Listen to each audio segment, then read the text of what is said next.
Okay, good morning everybody. Chalo, today we are going to start with the next chapter, residential status. Okay.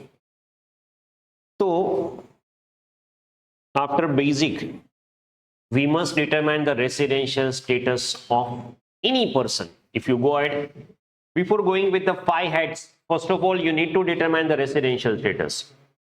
और अब तक अगर आप देखोगे, अगर इस चैप्टर में हम क्या करने वाले हैं, इस चैप्टर में हम दो हिस्सों में उसको डिवाइड करेंगे. पार्ट 1 जिसमें हम रेसिडेंशियल स्टेटस को डिटरमाइन करेंगे, सेक्शन 6. तो जितने भी पर्सन हैं उन सभी पर्सन में how we are going to determine the residential status. Individual HUF, उसमें 3 बाइफर्केशन हो गए, resident, non resident. Resident will be divided into 2, ordinary, not ordinary. और बाकी सारे पर्सन में सिर्फ 2 ही स्टेटस हो गए, या तो रेसिडेंट या तो non resident. Once you determine the residential status, you need to determine the scope of total income. कि कौन सी इनकम किन किन रेसिडेंशियल स्टेटस वाले लोग को टैक्सेबल होने वाली है. ओके, तो that will be scope of total income. Resident को कौन सी इनकम टैक्सेबल होगी, नॉन रेसिडेंट को कौन सी इनकम टैक्सेबल होगी, सेक्शन 5. अगर आप देखोगे अब तक हमने अभी यहाँ पे ये पर्टिकुलर चैप्टर में सेक्शन 5 सेक्शन 6 करेंगे, तो 4 सेक्शन ऑलरेडी हो चुकी है. सबसे पहले section 1, short title, extent and commencement of these act, मतलब इनकम टैक्स एक्ट 1961 की बात हो रही है, और वो शुरू हुआ था, एप्लीकेबल हुआ था 1 अप्रैल 1962. And this is being the last year of this particular act, क्योंकि इसके बाद न्यू एक्ट एप्लीकेबल हो जाएगा फ्रॉम 1/4/2016. चैप्टर सेक्शन 2 में डेफिनेशन है, सेक्शन 3 प्रीवियस ईयर, सेक्शन 4 में चार्ज ऑफ इनकम टैक्स, कैसे इनकम टैक्सेबल होगी. तो next will be residential status. तो अगर मैं रेसिडेंशियल स्टेटस की बात करूं तो why there is a need of residential status. देखो, अगर हम इंडिया में किसी को इनकम टैक्स लगाना चाहे, इंडिया नहीं कोई भी कंट्री हो, अगर कोई भी कंट्री इनकम के ऊपर टैक्स लगाना चाहे, 2 ही तरीके हैं जिससे आप टैक्स किसी भी पर्सन को लगा सकते हैं. एक रेसिडेंस रूल, और दूसरा सोर्स रूल. देखो, why we charge the tax. अरे गवर्नमेंट आपको इतनी सारी फैसिलिटीज दे रहा है तो आप इसका यूज कर रहे हैं, बराबर है. तो इसका मतलब ये हुआ कि अगर आप इंडियन रेसिडेंट हो, रेसिडेंट रूल क्या बोलता है, अगर आप रेसिडेंट हो तो आपकी ग्लोबल इनकम, ग्लोबल कहीं से भी अर्न की हो, वो टैक्सेबल हो जाएगी. क्यों? क्योंकि आप रेसिडेंट हो. मान लीजिए मैं इंडियन रेसिडेंट हूं, आप सब भी इंडियन रेसिडेंट हो. इन रेसिडेंट मतलब क्या है वो हम इस चैप्टर में लर्न करेंगे. बट अगर आप इंडियन रेसिडेंट हो तो आपने यूएस में अर्न किया है, यूके में अर्न किया है, इंडिया में अर्न किया है, या चांद पे जाके अर्न किया है, आपकी कोई भी इनकम हो, कहीं से भी अर्न किया है, आपको इंडिया में टैक्स भरना होगा. That's simple thing. ओके, और सोर्स रूल क्या बताता है, Indian income will be taxable to all person irrespective of residential status. देखो, अभी हमें यह फर्क नहीं पड़ता है कि आप रेसिडेंट हो या नॉन रेसिडेंट हो. क्यों? क्योंकि आपने इनकम कहां से अर्न की है, इंडिया से. ओके, अगर आपने इंडिया में इनकम अर्न की है तो फिर तो यहां पे टैक्स भरना होगा, क्योंकि अर्न कहां से हुआ है आपका, इंडिया से. फिर चाहे आप रेसिडेंट हो या नॉन रेसिडेंट हो. यूएस से कोई पर्सन यहां पे आता है, नॉन रेसिडेंट है, और इनकम यहां पे अर्न करता है, क्योंकि आपने यहां पे अर्न की है, आपको टैक्स लगेगा. तो देखो, चलो ये तो ठीक है, सोर्स तो सभी को टैक्सेबल है, but important thing is resident को सारी इनकम टैक्सेबल है. इसका मतलब अगर मैं रेसिडेंट हो गया समझो, तो ग्लोबल इनकम टैक्सेबल होगी. बट अगर मैं नॉन रेसिडेंट हूं तो सिर्फ वही इनकम टैक्सेबल होगी जो इंडियन है. इसका मतलब before I charge income to tax, I must know my residential status. Isn't it? अभी पर्पस समझ में आ रहा है क्यों हम रेसिडेंशियल स्टेटस कैलकुलेट कर रहे हैं? क्योंकि इनकम की टैक्सेबिलिटी जो है वो आपको यहां से पता चलेगी. और एक और बात, एवरी अटेम्प्ट में अगर आप देखोगे 6 मार्क में रेसिडेंशियल स्टेटस का एक क्वेश्चन तो आया ही आया है, डेफिनेटली, वन और द अदर वे, बराबर है. तो रेसिडेंशियल स्टेटस में भी एज आई सेड सेक्शन 5 क्या है, स्कोप ऑफ टोटल इनकम. तो आरओआर को ग्लोबल इनकम टैक्सेबल होगी और नॉन रेसिडेंट को सिर्फ वही इनकम टैक्सेबल होगी जो इंडियन है। अब इसको डिटेल में लर्न करेंगे, बट अभी मैंने आपको समरी दी है। फिर सेक्शन 6 की अगर हम बात करें, क्योंकि यहां पे देखो सेक्शन 5 क्या है कि किन किन लोगों को इनकम टैक्सेबल होगी वो बता दिया। सेक्शन 5(1) रेसिडेंट को कौन कौन सी इनकम टैक्सेबल होगी, सेक्शन 5(2) नॉन रेसिडेंट को कौन कौन सी इनकम टैक्सेबल होगी। तो इनकम टैक्सेबल होगी वो आपको स्कोप में बता दिया सेक्शन 5 में। ओके, बट उसके लिए आपको ये जानना होगा कि भाई रेसिडेंट कैसे होगा, नॉन रेसिडेंट कैसे होगा, तो उसके लिए चेक करो सेक्शन 6। तो हम क्या करेंगे, हम पहले 6 करेंगे उसके बाद 5 पे आएंगे। उन्होंने क्रोनोलॉजिकल ऑर्डर में 5, 6 दिया है, बराबर है, मतलब एक्ट में, बट मॉड्यूल ने तो यही दिया है हमारे मॉड्यूल में। पहले रेसिडेंशियल का पता लगाओ, फिर टैक्स आएगा कि नहीं आएगा, टैक्सेबल इनकम होगी कि नहीं होगी, वो हम पता लगाएंगे। तो it will be divided into 2, या तो रेसिडेंट या तो नॉन रेसिडेंट। और फॉर इंडिविजुअल एचएफ, सिर्फ ये 2 पर्सन के लिए residents will be sub divided into ordinary resident, that is ROR, resident and ordinary, and resident but not ordinary resident. Okay, तो before go ahead with the this, कुछ important points to be kept in mind for residential status. Residential status जो है वो हर एक previous year का calculate करेंगे, क्योंकि residential status जो है वो किसके ऊपर डिपेंड करता है। अगर हम इंडिविजुअल है तो आपका इंडिया में स्टे कितना है, तो भी अलग अलग ईयर में अलग अलग स्टे हो सकता है। हाँ, हम लोग की बात कुछ और है, क्योंकि हम तो फॉरेन जाते ही नहीं है, तो फिर यहाँ पे 365 डेज आप यहाँ पे हो। फॉरेन जाओगे तो भी टूर के लिए जाओगे 15 दिन 20 दिन, तो नॉर्मली आप तो रेसिडेंट ही हो। बट जो टू एंड फ्रो कर रहे हैं, जो कुछ दिन यहाँ पे है कुछ दिन फॉरेन में है, ओके, उन लोगों के लिए आपको पहले स्टे कैलकुलेट करना होगा। तो every year you need to check this.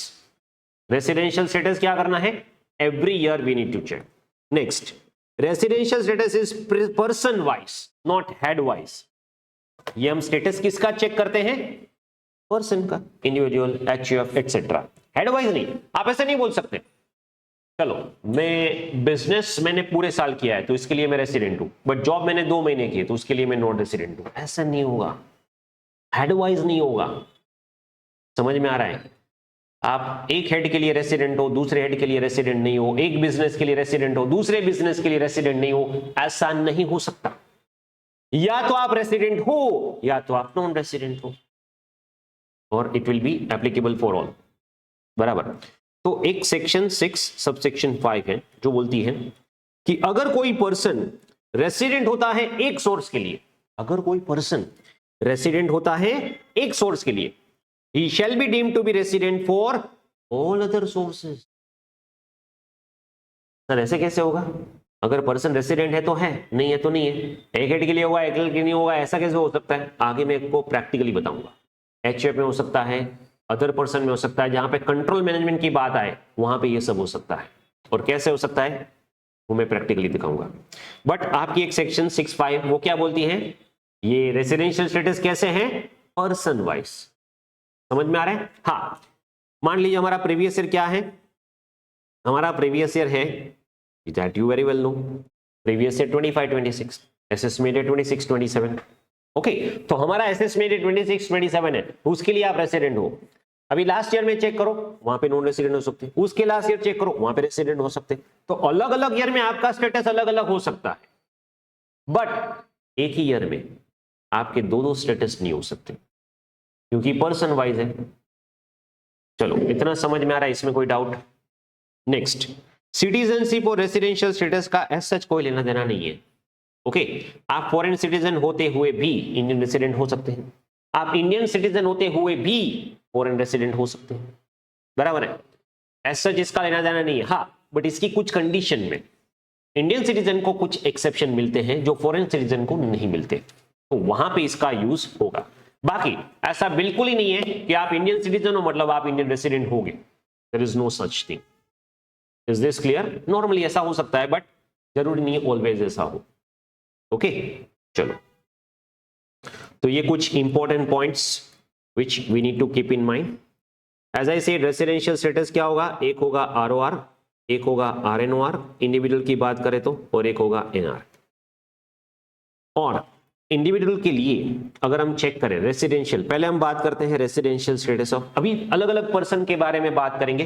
तो first will talk about residential status for individual.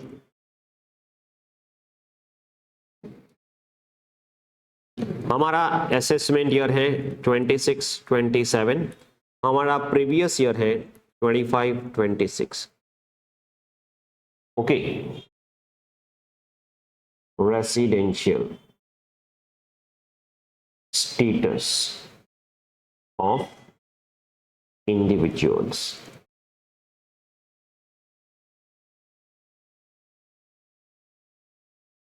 तो इंडिविजुअल का रेसिडेंशियल स्टेटस हम कैलकुलेट कर रहे हैं यहां पे।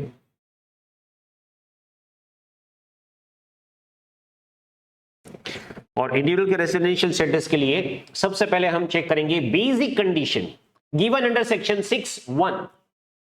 6 की सबसेक्शन 1 में आपको दो बेसिक कंडीशन दी गई है। तो क्या है ये basic condition? Okay, under section 6(1), और ये बोलेगी एटलीस्ट 1, मतलब ये क्या बोल रहे हैं, दो कंडीशन हमने दी है, उसमें से कोई एक भी सेटिस्फाई कर लोगे तो आप रेसिडेंट हो जाओगे। अभी मुझे ये बताओ, लॉजिकली सिंपल बात बताओ, टोटल ईयर में डेज कितने होते हैं? 365, लीप ईयर में 366 हो गए। तो अभी लीप ईयर को इग्नोर करो, लीप ईयर कब आएगा? तो अगर आप देखोगे अभी तो नहीं आएगा, प्रीवियस ईयर 25-26 में तो February 26 आएगा, तो लीप ईयर नहीं है। Is it clear? इसमें कोई डाउट? 365 का हाफ करो। अभी देखो मैं क्या बोल रहा हूं, आप रेसिडेंट हो, अगर आप हाफ ईयर के लिए भी, हाफ ईयर और मोर देन हाफ ईयर के लिए भी अगर आप इंडिया में स्टे करते हैं तो आप रेसिडेंट हो। तो 365 का हाफ होगा 182.5, 0.5 को हटाओ, 182 डेज, उसी को कंडीशन बोल देते हैं, पहली कंडीशन। ओके, तो what is the first condition? कि पर्सन का जो स्टे है, स्टे इन इंडिया, अभी मैं यहाँ पर शॉर्ट में लिख रहा हूं, okay, stay in India for a period of, कितना स्टे होगा इसका? तो 182 डेज और मोर, 182 डेज और मोर। और ये कब चेक करना है? इन प्रीवियस ईयर। देखो हमारा रेसिडेंशियल स्टेटस 26-27 का है, तो इसका प्रीवियस ईयर कौन सा है? 25-26। तो यहां पे लिख देता हूं 25-26 प्रीवियस ईयर। समझ में आ रहा है? मतलब आपको क्या चेक करना है, देखो 1/4/25 से लेके 31 मार्च 26, ये पूरे साल में आप कितने दिन इंडिया में आपने स्टे किया। अगर आपने इंडिया में स्टे किया 182 और मोर, इसका मतलब 182 हुआ ना, आप रेसिडेंट। यहां पे मैं लिखता हूं और ओके, वाई इज इट और? देखो एक तो आपकी फर्स्ट कंडीशन हो गई, आपको दो कंडीशन में से कोई भी एक कंडीशन अगर आप सेटिस्फाई करोगे तो भी आप रेसिडेंट हो जाओगे।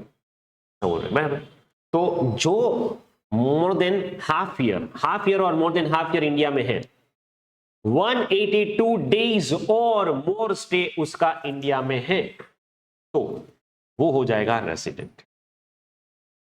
बट मान लीजिए 182 डेज नहीं है, 100 डेज है, या कोई भी 182 से कम कोई भी डेज है, तो उसके लिए एक और कंडीशन है। अगर कोई पर्सन इंडिया में स्टे करता है, मान लीजिए करंट ईयर में उसका स्टे सिर्फ 60 डेज है और मोर, तो stay in India for a period of, तो यहां पे क्या चेक करना है? देखो पीरियड ऑफ 60 डेज और मोर, 60 डेज और मोर इन प्रीवियस ईयर बोले तो हमारा प्रीवियस ईयर कौन सा है? Financial year 25-26। एंड तो यहां पे एंड आ गया, समझना, मतलब you need to satisfy both. Previous year में आप 60 डेज इंडिया में होने चाहिए, और पिछले 4 सालों में, पिछले 4 सालों मतलब प्रीवियस ईयर 25-26 है, उसके पहले के 4 साल, उसमें आपका टोटल स्टे 365 और मोर होना चाहिए। And 365 days or more in, तो यहां पे लिखेंगे 4 years preceding the previous year। मतलब प्रीवियस ईयर से पहले आपको 4 साल जाना है। तो चलो प्रीवियस ईयर से पहले हम 4 साल जाते हैं। प्रीवियस ईयर 25-26 है, उससे 4 साल बैक जाओ, तो यहां पे होगा 24-25, 23-24, ये सब मैं फिनेंशियल ईयर बोल रहा हूं, ठीक है, 22-23 एंड 21-22। तो ये 4 साल का टोटल स्टे 365 डेज और मोर होना चाहिए। यहां पे क्या लिखा है मैंने, एंड। एंड का मतलब क्या होता है, ये जब आप दोनों सेटिस्फाई करोगे ना, तभी यहां पे यस होगा, ओके। और यहां पे मैंने क्या लिखा है, एटलीस्ट 1, इसका मतलब क्या होता है, ये दो में से कोई भी 1 यस हुआ, ओके, तो मेरा स्टेटस क्या हो जाएगा, रेसिडेंट।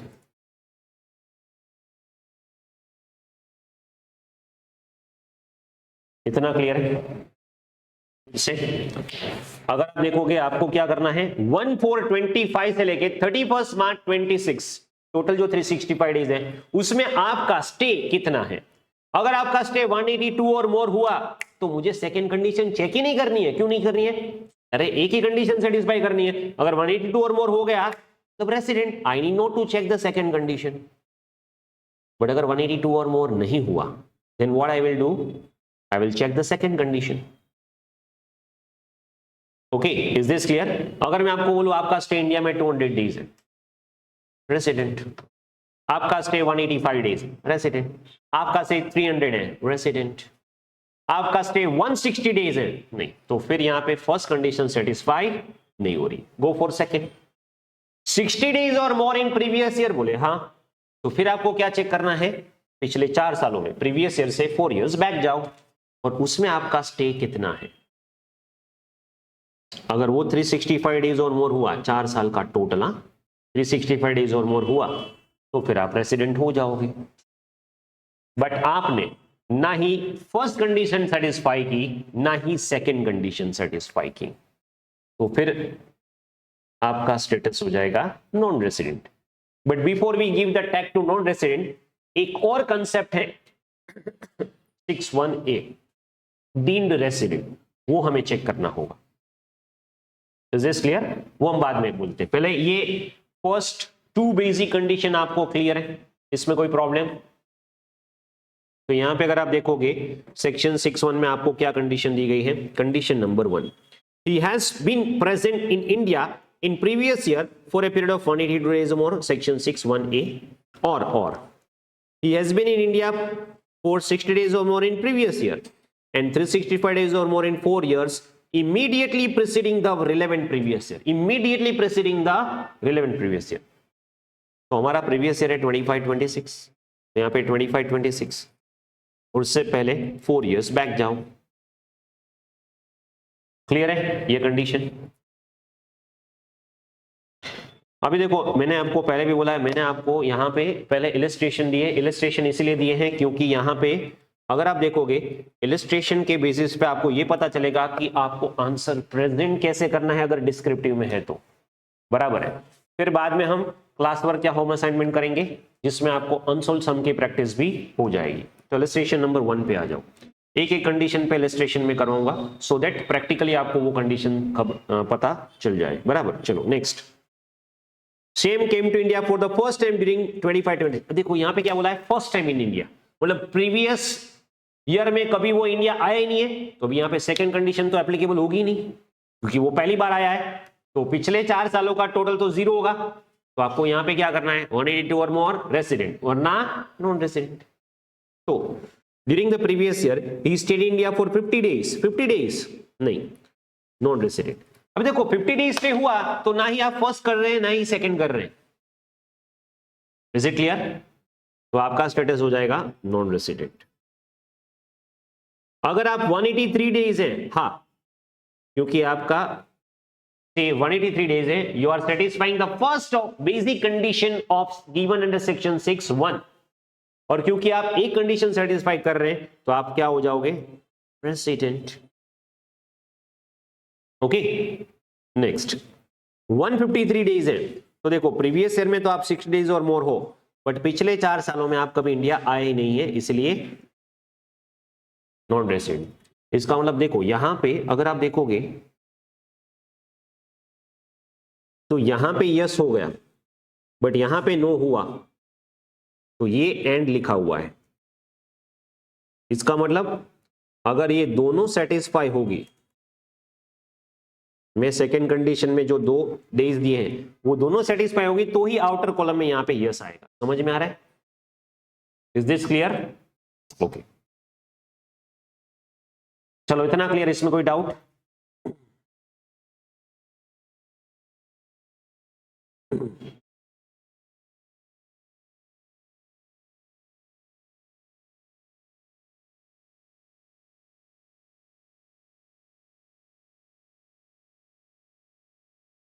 दूसरा यहां पे अगर आप देखोगे,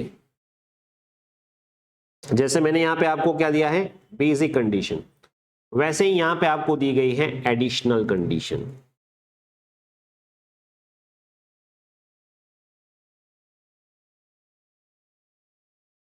which is given in section 6(6). और जैसे मैंने आपको एटलीस्ट 1 बोला था, बेसिक कंडीशन में से आप कोई भी एक कंडीशन सेटिस्फाई कर लो। एडिशनल कंडीशन में I will tell you need to satisfy both. Sir additional condition क्यों? देखो इंडिविजुअल और एचयूएफ 2 पर्सन ऐसे हैं जिसमें एक बार आप डिसाइड कर लोगे कि ये रेसिडेंट है, तो नेक्स्ट क्वेश्चन ये आएगा कि क्या ये ऑर्डिनरी रेसिडेंट है कि नॉट ऑर्डिनरी रेसिडेंट। तो ये क्वेश्चन कब होगा? अगर आपका स्टेटस रेसिडेंट है तो। अगर आप नॉन रेसिडेंट हो तो उसमें तो कोई बाइफर्केशन ही नहीं है। देखो इफ यू आर रेसिडेंट, और अगर आप इंडिविजुअल या एचयूएफ हो, तो नेक्स्ट क्वेश्चन विल बी, चलो आप रेसिडेंट हो गए, बट कौन से रेसिडेंट? ऑर्डिनरी रेसिडेंट और नॉट ऑर्डिनरी रेसिडेंट। तो उसके लिए आपको क्या चेक करना होगा? सेक्शन 6(6) की एडिशनल कंडीशन। ओके, तो वो 2 एडिशनल कंडीशन क्या है? क्योंकि यहां पे दोनों सेटिस्फाई करनी है।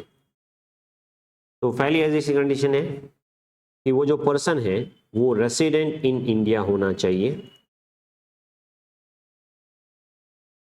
For 2 out of 10 years PPY, मतलब preceding the previous year, immediately preceding the previous year. देखो जब भी आप बेसिक कंडीशन हो गई तो उसके लिए हमने क्या किया? फाइनेंशियल ईयर चेक किया ना, वहां पे रेसिडेंट आ गया। अभी आपको प्रीवियस ईयर नहीं चेक करना है, प्रीवियस ईयर के पहले 10 साल, प्रीवियस ईयर के इमीडिएटली प्रीसीडिंग 7 years। 2 कंडीशन ऐसे हैं।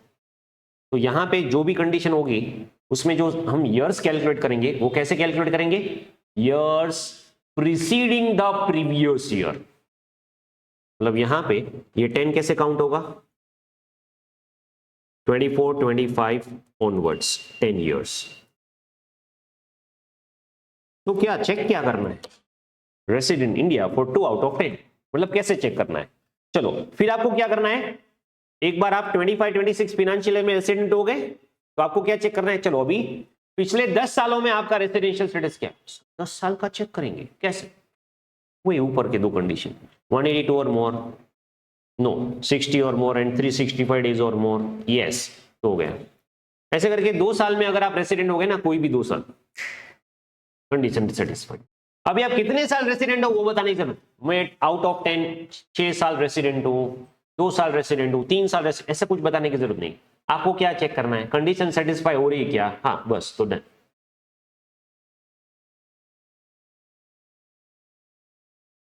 एंड यहां पे मैंने एंड लिखा है, ये और एंड का डिफरेंस समझ में आता है? तो यहां पे क्या होगा, and.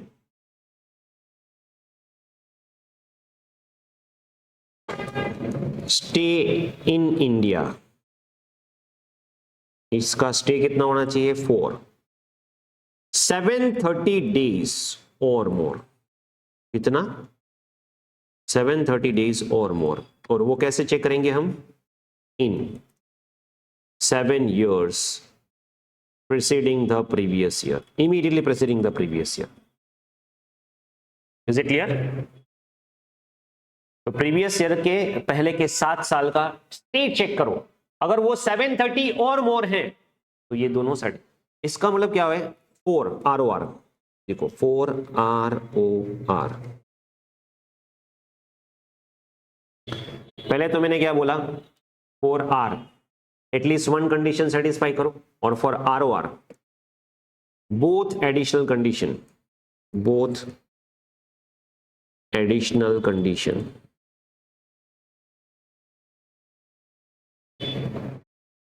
must be satisfied. Okay, is it clear? तो अगर आप देखोगे ये दोनों एडिशनल कंडीशन सेटिस्फाई हो रहे थे ROR, और एल्स मतलब सेटिस्फाई नहीं हो रही है, और एल्स मतलब एक ही सेटिस्फाई हो रही है या दोनों सेटिस्फाइड नहीं हो रही, तो RNOR, resident but not ordinary resident. चलो पहले ये 4 कंडीशन क्लियर है, इसमें कोई डाउट? 4 कंडीशन क्लियर है? फिर से अगर आप देखोगे तो आपकी 2 बेसिक कंडीशन है। 2 बेसिक कंडीशन क्या है, पर्सन का स्टे इंडिया में 182 डेज और मोर के लिए होना चाहिए इन द प्रीवियस ईयर। हमारा प्रीवियस ईयर है 25-26, हमारा असेसमेंट ईयर है 26-27। और he must be present in India for a period of 60 days or more in previous year and 365 days or more in 4 years immediately preceding the previous year. और presiding क्यों बोल रहा हूं, पहले ही बोला क्योंकि प्रीवियस ऑलरेडी करंट के लिए यूज कर रहे हैं तो प्रेसिडिंग यूज करेंगे, और ये सब झंझट आपको नेक्स्ट एक्ट में नहीं होगी क्योंकि उसमें प्रीवियस ईयर जैसा कंसेप्ट हटा दिया गया है। ठीक है, चलो इतना क्लियर है। और फिर 2 कंडीशन क्या है एडिशनल, प्रीवियस ईयर से पहले के 10 साल जाओ, ओके, जिसमें आपको क्या सेटिस्फाई करना है, 2 टाइम्स रेसिडेंट होने चाहिए। क्लियर है? ओके, तो यहां पे अगर आप देखोगे सबसे पहले इसका मतलब आपको एक बात समझो, प्रैक्टिकली अगर मुझे रेसिडेंशियल स्टेटस चेक करना है प्रैक्टिकली, ओके, तो सबसे पहले मुझे चेक क्या करना होगा, first of all days for financial year 25-26 check करो। ओके, सबसे पहले आपको क्या चेक करना है, 25-26 के डेज चेक करो, और फिर उसको आपको चेक करना है बेसिक कंडीशन।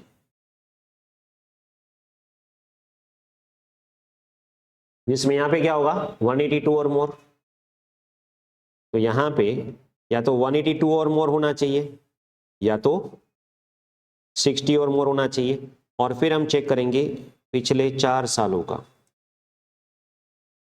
365 और मोर।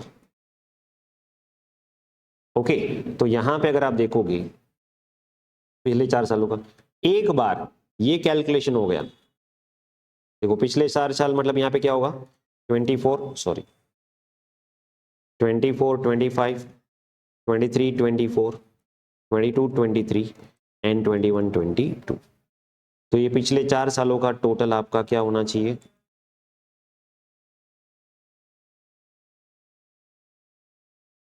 365 और मोर।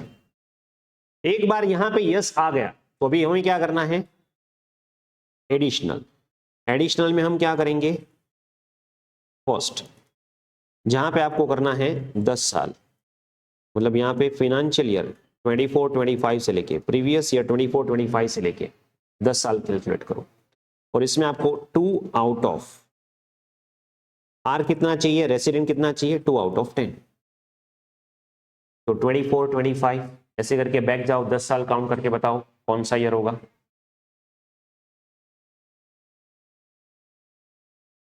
तो यहां पे आप बैक जाओगे, आपको प्रीवियस ईयर 15-16 तक जाना होगा। 15, 16, 16, 17, 17, 18, 18, 19, 19, 20, 20, 21, 21, 22, 22, 23, 23, 24, 24, 25। तो ये 10 सालों में कोई भी 2 साल अगर आप रेसिडेंट हुए एटलीस्ट, यहां पे रेसिडेंट फॉर आर फॉर 2 और मोर एंड दूसरी कंडीशन क्या है, प्रीवियस ईयर 24, 25 से आपको 7 ईयर बैक जाना है। कितना बैक जाना है? 7 ईयर्स। तो 7 ईयर मतलब 15, 16, 16, 17, 17, 18 हटा दो, तो प्रीवियस ईयर 18, 19, 18, 19, 19, 20, 20, 21, 21, 22, 22, 23, 23, 24, 24, 25, 7 ईयर्स में इसका स्टे 730 डेज और मोर होना चाहिए। क्लियर है? पहले आपको ये चेक करना है, अगर यहां पे यस आ रहा है तो ही आप ये दो कंडीशन चेक करेंगे। अगर ये दोनों सेटिस्फाई हो रही है तो फिर क्या हो जाएगा? Status ROR। अगर ये दोनों कंडीशन सेटिस्फाई नहीं हो रही तो स्टेटस क्या हो जाएगा? Resident but not ordinary resident. समझ में आ रहा है? Is this clear? चलो अभी ऐसा क्वेश्चन करते हैं जहां पे आपकी ये दो एडिशनल और दो बेसिक कंडीशन सब कुछ आ जाए।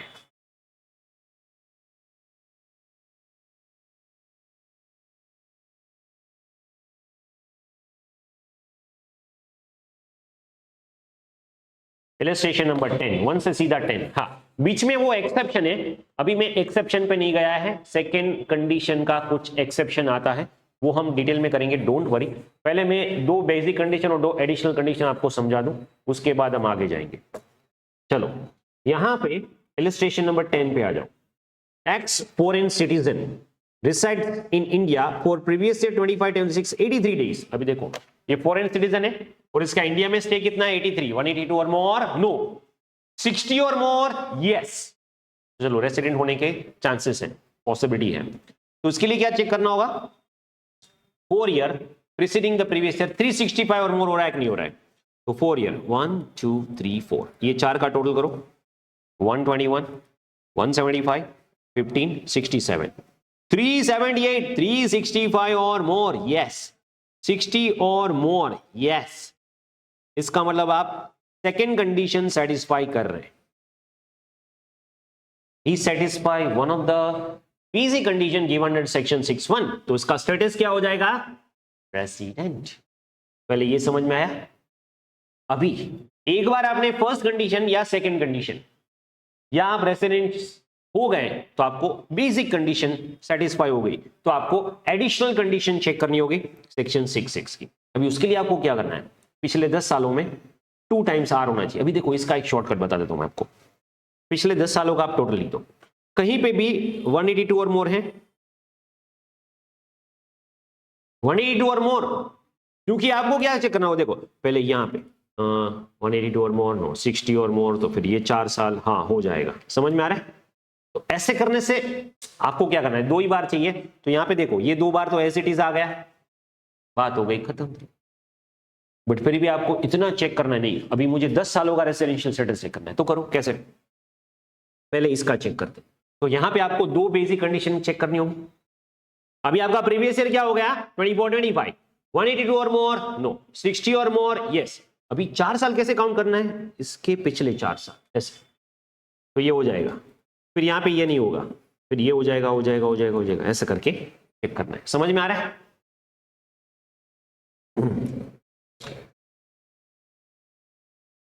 चलो इतना क्लियर है?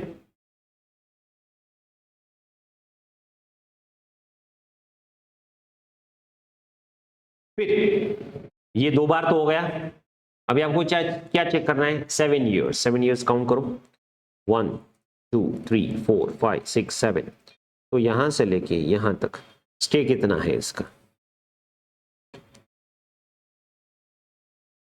तो इसका टोटल स्टे हो रहा है 1090, मतलब मोर देन 70, 73, 730 और मोर, क्योंकि ये दोनों एडिशनल कंडीशन सेटिस्फाई कर रहा है, क्योंकि ये दोनों एडिशनल कंडीशन सेटिस्फाई कर रहे हैं, 2 आउट ऑफ 10 और 730 और मोर, तो इसका स्टेटस हो जाएगा resident and ordinary resident, ROR। For previous year 25-26, या फिर यहां पे लिख सकते हो असेसमेंट ईयर 26-27। प्रीवियस ईयर बोलोगे तो 25-26, असेसमेंट ईयर बोलोगे तो 26-27। Is this clear? कैसे हम चेक करेंगे ROR, ये समझ में आ गया? 11 इसके जैसा ही है, चेक करो चलो इसमें। तो यहां पे अगर आप देखोगे 185 डेज, बस मुझे सेकंड कंडीशन चेक ही नहीं करनी है। और फिर इससे पहले कि अगर आप देखोगे यहां पे R, यहां पे R, तो 2 टाइम्स R तो हो गया। फिर यहां पे 1 2 3 4 5 6 7 इसके स्टे काउंट करोगे तो 730 और मोर हो रहा है ROR। Getting this? समझ में आ रहा है? 2 बेसिक कंडीशन और 2 एडिशनल कंडीशन, इतना क्लियर है? इसमें कोई doubt?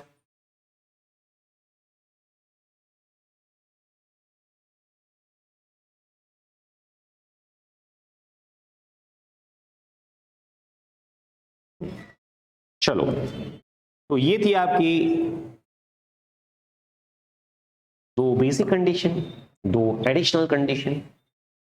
Okay, next we will go ahead with the exception to the second basic condition।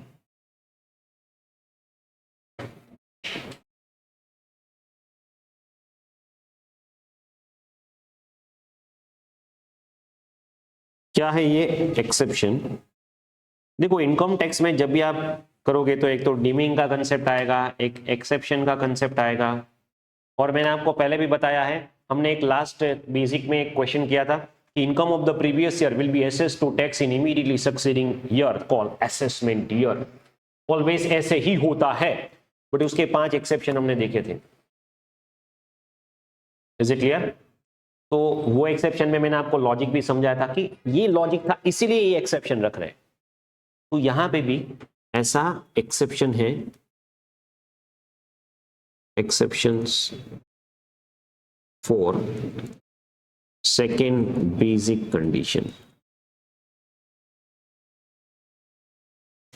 देखो, फर्स्ट कंडीशन का कोई एक्सेप्शन नहीं है। इसका मतलब अगर आपका स्टेटस, मतलब अगर आपका स्टे इन इंडिया 182 और मोर हुआ, blindly you can say resident, आपको कुछ भी चेक करने की जरूरत नहीं है, क्योंकि फर्स्ट कंडीशन का कोई एक्सेप्शन नहीं है।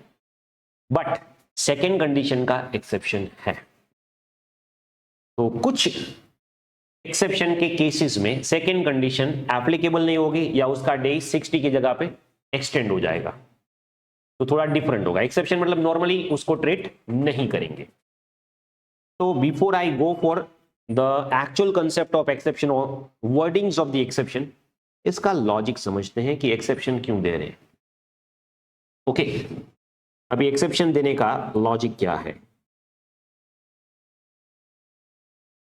एग्जैक्ट एक्सेप्शन के वर्ड में आपको लिखवाऊंगा, बट बिफोर दैट ये एक्सेप्शन है क्यों, तो उसको देख लेते हैं। ओके, पहले तो ये एक्सेप्शन जो है,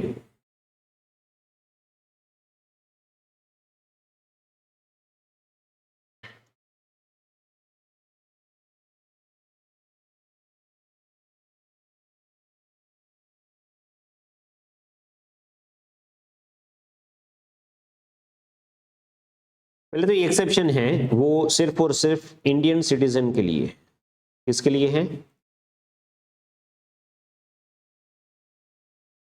इंडियन सिटीजन। तो हम ये बेनिफिट सिर्फ इंडियन सिटीजन को देना चाहते हैं, फॉरेन सिटीजन को नहीं। इसका मतलब अगर आपके क्वेश्चन में कहीं पे लिखा है फॉरेन सिटीजन, मतलब ये सेकेंड कंडीशन एप्लीकेबल होगी ही होगी, उसमें कोई एक्सेप्शन नहीं है। ओके, एक्सेप्शन क्या है? मान लीजिए आप इंडियन सिटीजन हो, मिस्टर ए। ये कौन है? ये इंडियन सिटीजन है। अभी इसका लॉजिक अच्छे से समझना। ओके, अभी उसने क्या बोला, ये प्रीवियस ईयर 25-26 है, उसमें वो 1 जुलाई को, okay 1 July left India for employment in US. उसको यूएस में जॉब मिल गई और वो इंडिया छोड़ के जा रहा है, टाटा बाय बाय। ओके, और वो अभी फॉरेन में ही स्टे करने वाला है, एटलीस्ट वो प्रीवियस ईयर 25-26 में वापस नहीं आया। देखो एक बात समझ लेना, जब हम कैलकुलेट करते हैं ना, डेज को कैलकुलेट करते हैं ना, हम डेज को कैलकुलेट करेंगे बराबर। तो 1 जुलाई को जा रहा है, तो प्रॉब्लम क्या होगा, हमें डेज कैलकुलेट कैसे करना है, 1/4/25 से लेके 31 मार्च 26 बराबर है। तो प्रॉब्लम ये होगा, ये 1 जुलाई को जा रहा है, तो उसका स्टे इन इंडिया कैसे कैलकुलेट होगा, 1 अप्रैल टू 1 जुलाई या 1 जुलाई से 31 मार्च 26। इसमें कंफ्यूजन नहीं होना चाहिए। जा रहा है वो भी ऑब्वियसली 1 अप्रैल जा रहा है, मतलब वो इंडिया में था ना। अब इसको कैसे चेक करोगे आप, लीव्स इंडिया 1 जुलाई 25, लीव्स इंडिया बराबर, या लेफ्ट इंडिया, तो आपको स्टे करना होगा इसका चेक 1/4/25 टू 1 जुलाई 25, सिंपल। तो चलो चेक करते हैं, अप्रैल में उसका स्टे कितना हुआ 30 डेज, मई में उसका स्टे कितना हुआ 31, जून में उसका स्टे कितना हुआ 30 डेज, जुलाई में 1 जुलाई को गया बट 1 जुलाई को यहां पे तो था ना, हाँ, तो इसका टोटल स्टे हो जाएगा 92 डेज। पहले ये समझ में आ रहा है कि आप इसको कैलकुलेट कैसे करोगे। ओके, तो अभी आप चेक करो। चलो अभी हम इसको नॉर्मल तरीके से चेक करते हैं। नॉर्मल तरीके से मतलब 182 और मोर, नो, 60 और मोर, यस, और वो लीव कर रहा है इंडिया पहली बार, first time in India leave कर रहा है, मतलब 365, 4 साल, चलो 1 साल में 365 था बराबर। तो सेकंड कंडीशन हो गई, अभी सेकंड कंडीशन हो गई, तो ये रेसिडेंट हो गया करंट ईयर में। ओके, पिछले 10 साल, पिछले 7 साल, बोले ROR कभी इंडिया लीव ही नहीं किया है, पहली बार लीव कर रहा है, तो इसका स्टेटस हो जाएगा ROR। नॉर्मल तरीके से आप कंसीडर करोगे तो इसका स्टेटस क्या हो गया, ROR। समझ में आ रहा है। और अगर वो ROR हुआ, चलो ठीक है, ये इंडिया में था तब उसने अप्रैल मई जून 3 मंथ इंडिया में सैलरी अर्न की है, तो उस पर तो इंडिया में टैक्स लगेगा, उसमें कोई प्रॉब्लम नहीं है, वो तो रेसिडेंट हो या ना हो, क्योंकि सैलरी कहां पे अर्न हुई है उसकी, इंडिया में, तो वो तो इंडिया में ही टैक्स लगेगा। बट प्रॉब्लम यहां पे ये होगा कि वो जो 1 जुलाई से लेके 1 जुलाई 25 से लेके 31 मार्च 26 तक यूएस में जो भी अर्न करेगा ना, उसकी भी सैलरी आपको इंडिया में टैक्सेबल होगी। कैसे, अरे सर रेसिडेंट को ROR है ना, सारी टैक्स, सारी इनकम, ग्लोबल इनकम इंडिया में टैक्स होगी कि नहीं होगी। ओके, अगर ये पर्सन ऐसे बोलता कि चलो मैं 28 मई को मैं लीव कर रहा हूं इंडिया, तो इसका स्टे कितना होता, अप्रैल में 30 डेज और मई में 20 डेज, स्टे 50 डेज, 182 और मोर, नो, 60 और मोर, नो, नॉन रेसिडेंट। समझ में आ रहा है। तो इसकी इंडियन इनकम पे टैक्स लगता, बट जो यूएस इनकम है उस पे तो टैक्स नहीं लगता, क्योंकि आप नॉन रेसिडेंट हो और आपने ऑन आउट से इंडिया किया है, तो आप पे कोई टैक्स नहीं लगेगा। ये डिफरेंस समझ में आ रहा है।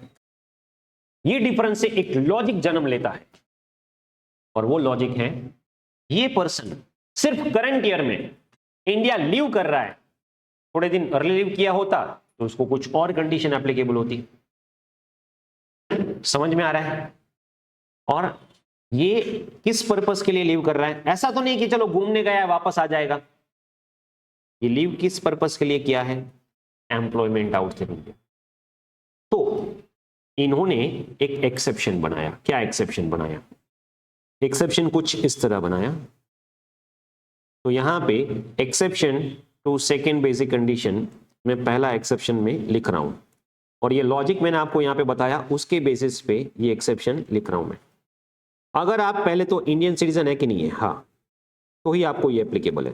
तो मेरे क्वेश्चन में ये मिस्टर ए कौन है, इंडियन सिटीजन, इसको ये एक्सेप्शन लागू होगा। Yes, Indian citizen who lives India वो इंडिया छोड़ रहा है, हाँ छोड़ रहा है। Who leaves India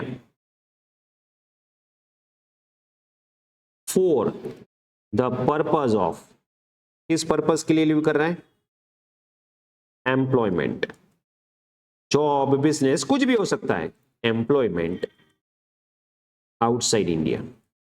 देखो, ना ही वो आउटसाइड इंडिया घूमने जा रहा है, ना ही वो ट्रेनिंग पर्पस के लिए जा रहा है, वो आउटसाइड इंडिया जॉब लेने जा रहा है या बिजनेस करने जा रहा है, बट एम्प्लॉयमेंट पर्पस के लिए जा रहा है।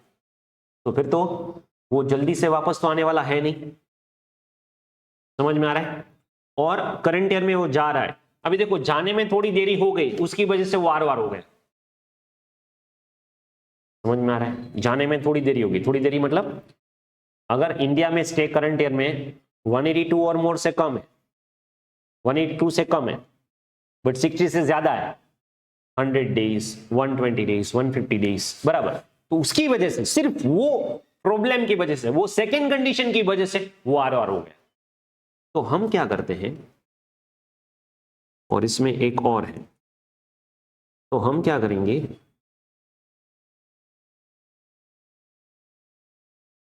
इस केसेस में in second basic condition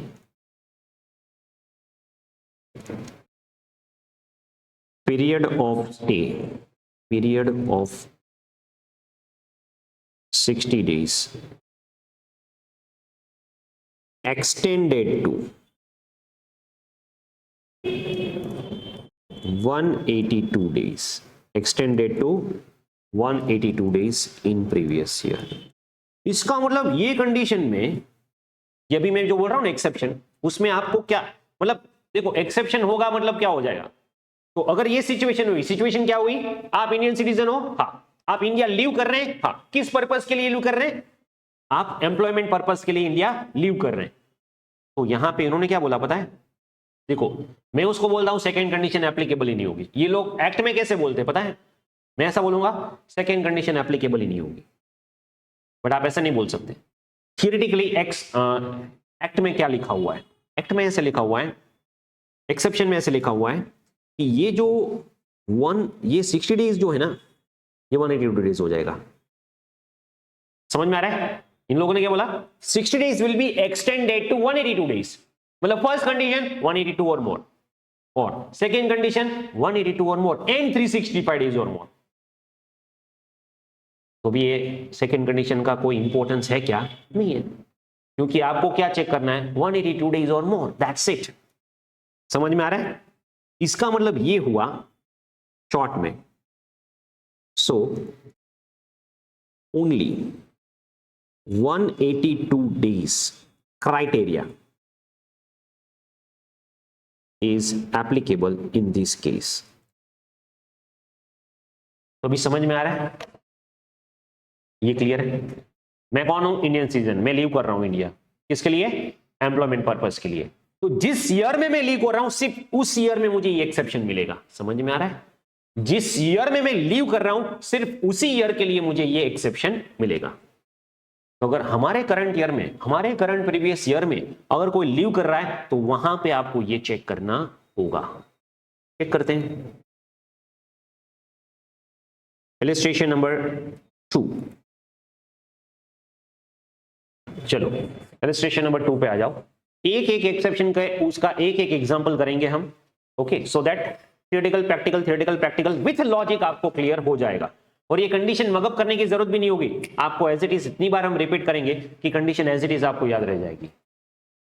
mister Ram Indian citizen, हाँ ये इंडियन सिटीजन है, मतलब उसको एक्सेप्शन आ सकता है। लेफ्ट इंडिया, तो हमारे ही करंट ईयर में वो इंडिया लीव कर रहा है, और लेफ्ट इंडिया ऑन 22 सितंबर, तो हमारे ही ईयर में वो लीव कर रहा है, तो यहां पे तो वो डेफिनेटली ये एक्सेप्शन लागू हो सकता है। इंडियन सिटीजन लीव्स इंडिया, अभी purpose for the first time to work an officer of company in Germany. हाँ, तो यहां पे जर्मनी की कंपनी में वो ऑफिसर बनने के लिए लीव कर रहा है, तो मतलब ये तो एक्सेप्शन हो गया। डिटरमाइन रेसिडेंशियल स्टेटस, तो देखो पहले हम क्या करेंगे, इसको देखो अगर आपको ये एमसीक्यू में पूछा गया है तो फिर थियरी लिखने की जरूरत नहीं है, बट मैंने यहाँ पे इलस्ट्रेशन के आंसर क्यों दिए हैं? ज्यादातर केसेस में क्वेश्चन नंबर 2A अगर आप देखोगे अब तक जितने भी पास क्वेश्चन हैं न्यू सिलेबस के, उठा के देख लेना, question number 2A confirm for residential status descriptive में 6 मार्क कंफर्म। ओके, तो जब डिस्क्रिप्टिव पूछेंगे तो वहां पे आपको ये कंडीशन लिखनी होगी, यस। तो कंडीशन कैसे लिखोगे? पहले आप दोनों कंडीशन लिख दो, सेक्शन 6(1) 182 और मोर 4 इयर्स में 365 एंड प्रीवियस ईयर में 60 डेज। ओके, फिर यहाँ पे क्या लिखेंगे? अगर अभी एक्सेप्शन लिखना होगा क्योंकि ये सेकंड कंडीशन एप्लीकेबल नहीं होगी, तो एक्सेप्शन भी लिख देते हैं। अगर इंडियन सिटीजन इंडिया लीव करता है तो पीरियड ऑफ स्टे 182 होगा इंस्टेड ऑफ 60 डेज। तो यहाँ पे 60 डेज का क्राइटेरिया एप्लीकेबल नहीं होगा, ओनली 182 और मोर। तो चेक करते हैं यहाँ पे स्टेटस इसका 30 अप्रैल, 31 मई, जून, जुलाई, अगस्त, सितंबर, 175 डेज ओनली, 182 और मोर नहीं हो रहा है, तो इसका स्टेटस हो जाएगा non resident. Second condition check ही नहीं करेंगे। समझ में आ रही है? एक्सेप्शन क्लियर है? एक्सेप्शन क्या है? Indian citizen who lives India for the purpose of employment outside India in previous year, then in second basic condition period of 60 days will be extended to 182 days, hence only 182 days criteria will be applicable. Clear hai? Okay.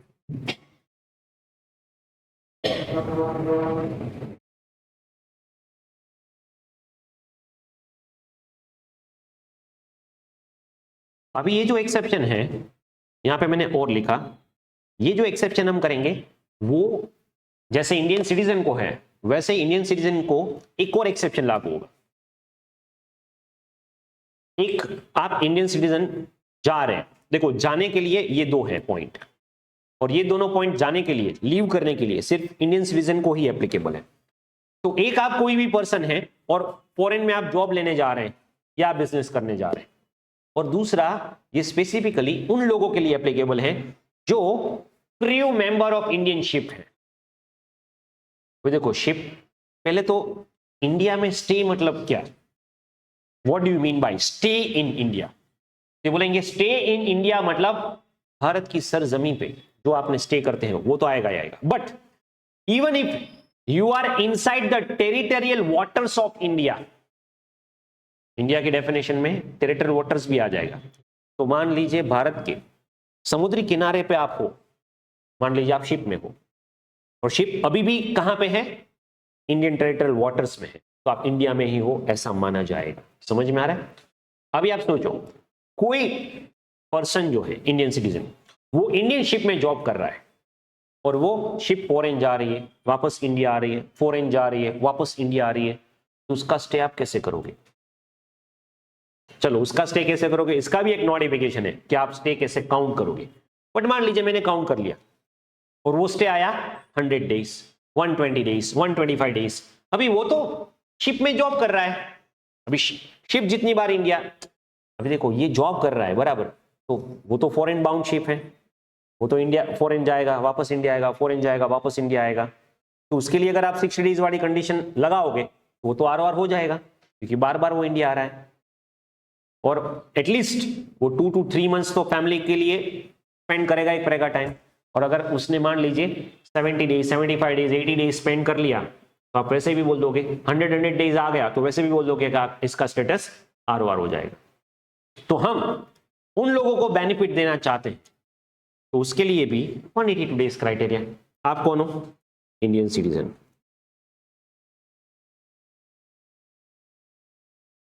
और आप leave कर रहे हैं, who leaves, आप leave कर रहे हैं India,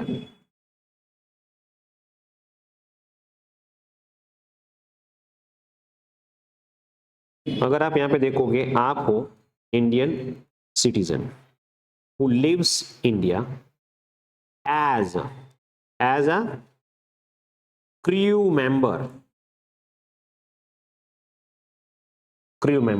of Indian ship,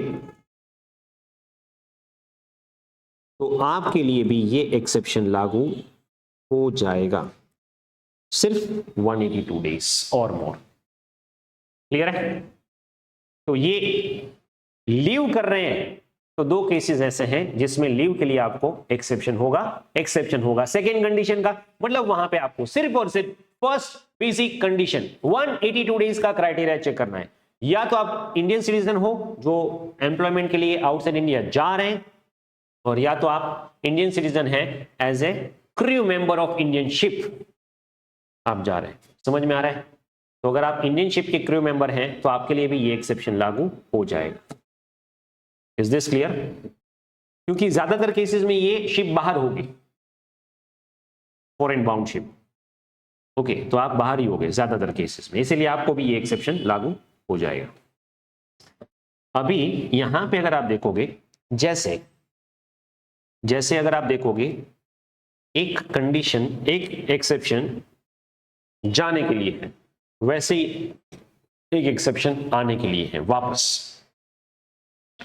तो जिस ईयर में आप जाओगे उस ईयर में एक्सेप्शन लगेगा, और जिस ईयर में आप वापस आओगे उस ईयर भी आपको ये एक्सेप्शन लगेगा।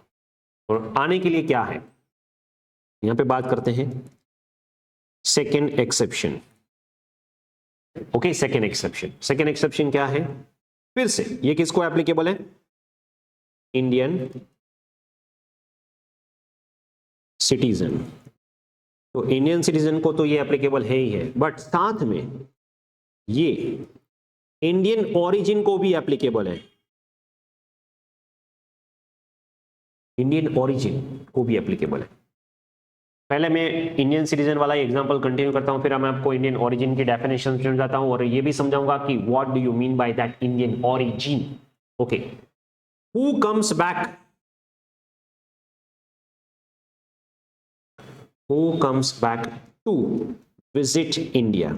वो इंडिया विजिट करने के लिए आ रहा है। चलो, अब यहां पे मैंने एक एक्सेप्शन दिया था ना आपको कि वो फॉरेन जॉब करने के लिए जा रहा है, फिर वो चला गया, फिर नेक्स्ट ईयर वो वापस आया फैमिली को मिलने के लिए, व्हाटएवर। तो भी उसका फैमिली तो यहां पे है, तो वो घूमने के लिए मिलने के लिए आ सकता है।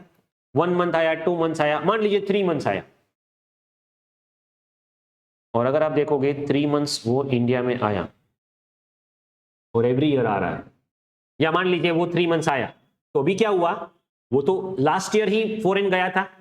तो अगर आप वही कंडीशन अप्लाई करोगे 182 और मोर बोले ना, 60 और मोर हाँ, और 365 तो हो ही जाएगा क्योंकि लास्ट ईयर तो वो गया है। वो तो सिर्फ 3 महीने के लिए इंडिया आया और आपने क्या कर दिया, उसको आरओआर बना दिया। बोले मैं जॉब कर रहा हूं यूएस में, वहीं पे सेटल हूं, यहां पे तो मैं फैमिली को मिलने आ रहा हूं, विजिट करने के लिए आ रहा हूं, और उसकी वजह से आप मुझे आरओआर बना दोगे, मुझे विजिट करने ही नहीं आना है। समझ में आ रहा है? अगर आप उसको ऐसा नहीं कर सकते, वो तो इंडिया विजिट करने के लिए आया है, ठीक है। तो अगर आप इंडियन सिटीजन हो और आप फॉरेन में सेटल्ड हो और आप इंडिया विजिट करने के लिए आते हैं, तो आपको भी सेकेंड कंडीशन एप्लीकेबल नहीं हो। समझ में आ रहा है? Is it clear?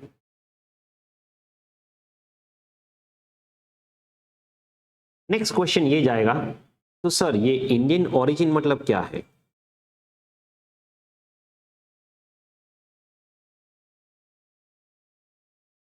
What do you mean by Indian origin?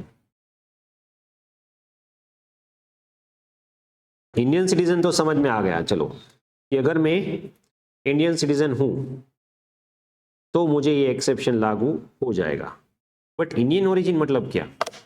अभी देखो, जैसे अभी आप इंडियन सिटीजन हो और आप फॉरेन गए और फिर वापस आप इंडिया विजिट करने के लिए आ रहे हैं, वैसे ही आप इंडियन ओरिजिन हो। इंडियन ओरिजिन मतलब आपका जन्म या आपके पेरेंट्स का जन्म या आपके ग्रैंड पेरेंट्स का जन्म अनडिवाइडेड इंडिया में हुआ है। अनडिवाइडेड इंडिया मतलब 1947 से पहले इंडिया, पाकिस्तान, बांग्लादेश, ये तीनों भारत हुआ करते थे, इंडिया हुआ करता था बराबर, as a whole undivided India.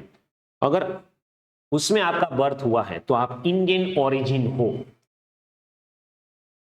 मान लीजिए लाहौर में बर्थ हुआ था आपके ग्रैंड पेरेंट्स का 47 से पहले, तो आप इंडियन ओरिजिन हो। फिर आप फॉरेन सेटल हो गए, अभी आप इंडिया विजिट करने के लिए आ रहे हैं, तो welcome, you are Indian citizen, कोई प्रॉब्लम नहीं है। ओके, तो आपके लिए भी ये एक्सेप्शन लागू हो जाएगा। इंडियन सिटीजन मतलब, तो यहां पे डेफिनेशन लिख देते हैं, इंडिविजुअल और any of the parents, any of the parents, okay, मतलब मदर या फादर, और any of the grand parents, grand parents में दोनों आ जाएंगे, मैटरनल पैटर्नल, दादा दादी नाना नानी, कोई भी were born in undivided India, undivided India,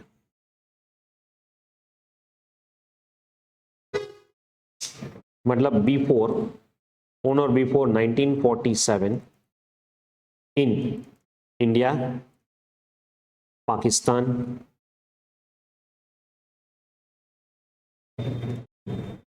and Bangladesh, तो आप इंडियन ओरिजिन हो। और अगर आप इंडियन ओरिजिन हो और आप इंडिया वापस आ रहे हैं तो आपको भी ये एक्सेप्शन लागू हो जाएगा। क्या है एक्सेप्शन? 60 डेज को क्या कर देते हैं हम? 182 डेज। इतना समझ में आ रहा है? चलो, अभी जब वो वापस आते हैं, वो वापस आते हैं तो वापस आने पर पूरा क्राइटेरिया डिफरेंट हो जाए। 182 बराबर है, 182 और मोर होगा, बट यहां पे थोड़ा और क्राइटेरिया में चेंज होगा, और वो क्या है, वहां पे आपको 2 और पॉइंट्स चेक करने होंगे। चलो पहले इसका एक्सेप्शन के इलस्ट्रेशन कर लेते हैं, बाद में मैं आपको इसको डिटेल में समझाऊंगा क्या मैं बताना चाह रहा हूं। इलस्ट्रेशन नंबर 3 पे आ जाओ। Mister B Canadian citizen comes to India for the first time during 21-22, और फिर उसके 4 साल में उसका स्टे है। अभी देखो ये तो क्या है, फॉरेन सिटीजन, तो इसका इंडियन सिटीजन होगा या इंडियन ओरिजिन होगा तो ही आपके लिए एक्सेप्शन है। ना ही यहां पे कोई ओरिजिन की बात बताई है, ना ही कोई इंडियन सिटीजन है, तो इसका तो normal basic condition 1, basic condition 2। चलो चेक करते हैं। पहले चेक करना है प्रीवियस ईयर में स्टे कितना है, 70, 182 और मोर, नो, 60 और मोर, यस। तो एक और चेक करो, पिछले 4 सालों में टोटल कितना है, पिछले 4 सालों में टोटल है 355, नो, इसका मतलब ये हो जाएगा नॉन रेसिडेंट। क्लियर है? इसमें कोई डाउट? नेक्स्ट, हाँ अब यहां पे देखो, mister X age 19 left India for the first time on May 31, 25। इसका अगर स्टेज चेक करोगे, अप्रैल 30, May 31, मतलब 61 डेज, 182 और मोर, 60 और मोर, यस। और ये पहली बार लीव कर रहा है, मतलब बार बार हो जाएगा, बट ये लीव क्यों कर रहा है? Left India, if left India for employment purpose, अगर वो एम्प्लॉयमेंट पर्पस से जा रहा है, Indian citizen who lives India for the purpose of employment outside India, तो फिर उसको ये सेकेंड कंडीशन एप्लीकेबल नहीं होगी। उसमें 182 डेज का क्राइटेरिया चेक करोगे तो इसका स्टेटस हो जाएगा नॉन रेसिडेंट।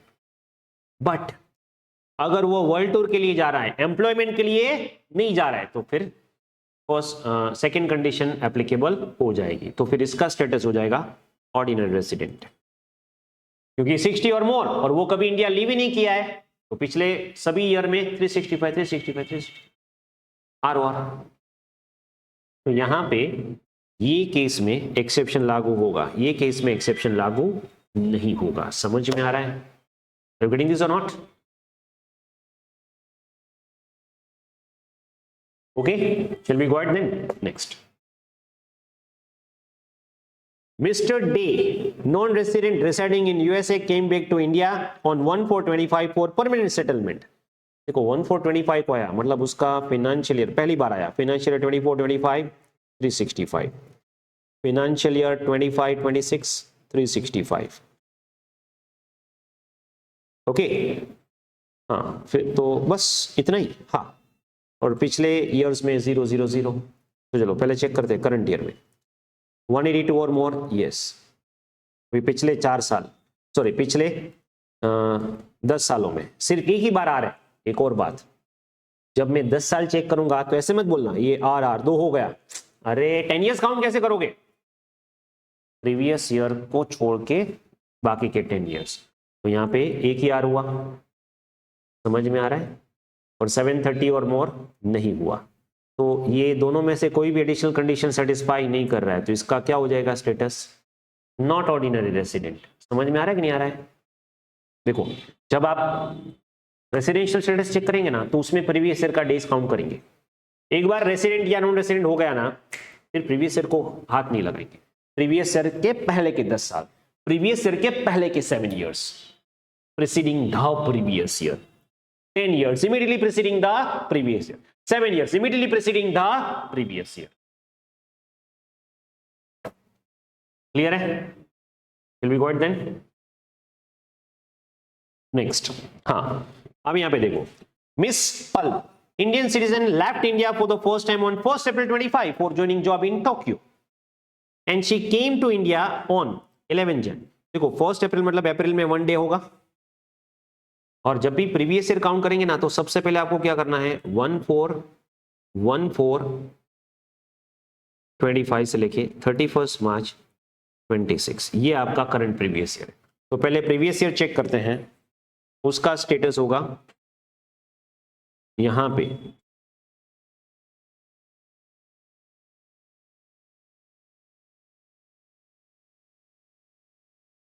और एक और बात यहां पे, एक बात यहां पे समझ लो, 11 जन को वो 170 डेज के लिए इंडिया आई। तो भी ये मत सोच लेना अच्छा प्रीवियस ईयर में कितना हो जाएगा 170 डेज, अरे 11 जैन को वो इंडिया आई। चलो मान लीजिए यहां पे आपको बता दिया ये 190 डेज के लिए आई, तो गलती से आप क्या कर लोगे, अच्छा 190 डेज 182 और मोर, यस रेसिडेंट, अरे प्रीवियस ईयर में 182 और मोर होना चाहिए। अगर कोई 11 जनवरी को 190 डेज के लिए आएगा तो वो फॉल होगा नेक्स्ट फाइनेंशियल ईयर में। जैसे यहां पे देखो, जनवरी के 21 डेज, फरवरी के 28, मार्च 31, फिर 30, 31, 29, तो ये तो नेक्स्ट ईयर में फॉल हुआ ना 170 डेज। ये हमारे लिए इंपॉर्टेंट नहीं है, हमारे लिए करंट प्रीवियस ईयर में क्या है वही इंपॉर्टेंट है, 81। पहले ये समझ में आ रहा है? अगर मैं आपको बोलूं कि मैं 1 जनवरी को आ रहा हूं 190 डेज के लिए, तो 190 डेज को मत पकड़ो, 1 जनवरी को आ रहा हूं मतलब करंट ईयर में जनवरी फरवरी मार्च सिर्फ 3 मंथ्स के लिए मैं इंडिया में हूं, 31 मार्च में जो एंड हो जाएगा, फिर बाकी के डेज में स्टे किया वो नेक्स्ट ईयर में काउंट होगा। फाइनेंशियल ईयर वाइज आपको डेज कैलकुलेट करना है। Are you getting this? Okay, तो क्योंकि ये सिर्फ 81 डेज है और इंडियन सिटीजन है, लेफ्ट इंडिया है, तो फिर उसको 182 डेज का क्राइटेरिया ही एप्लीकेबल होगा, 60 डेज का नहीं। तो नॉन रेसिडेंट, क्लियर है?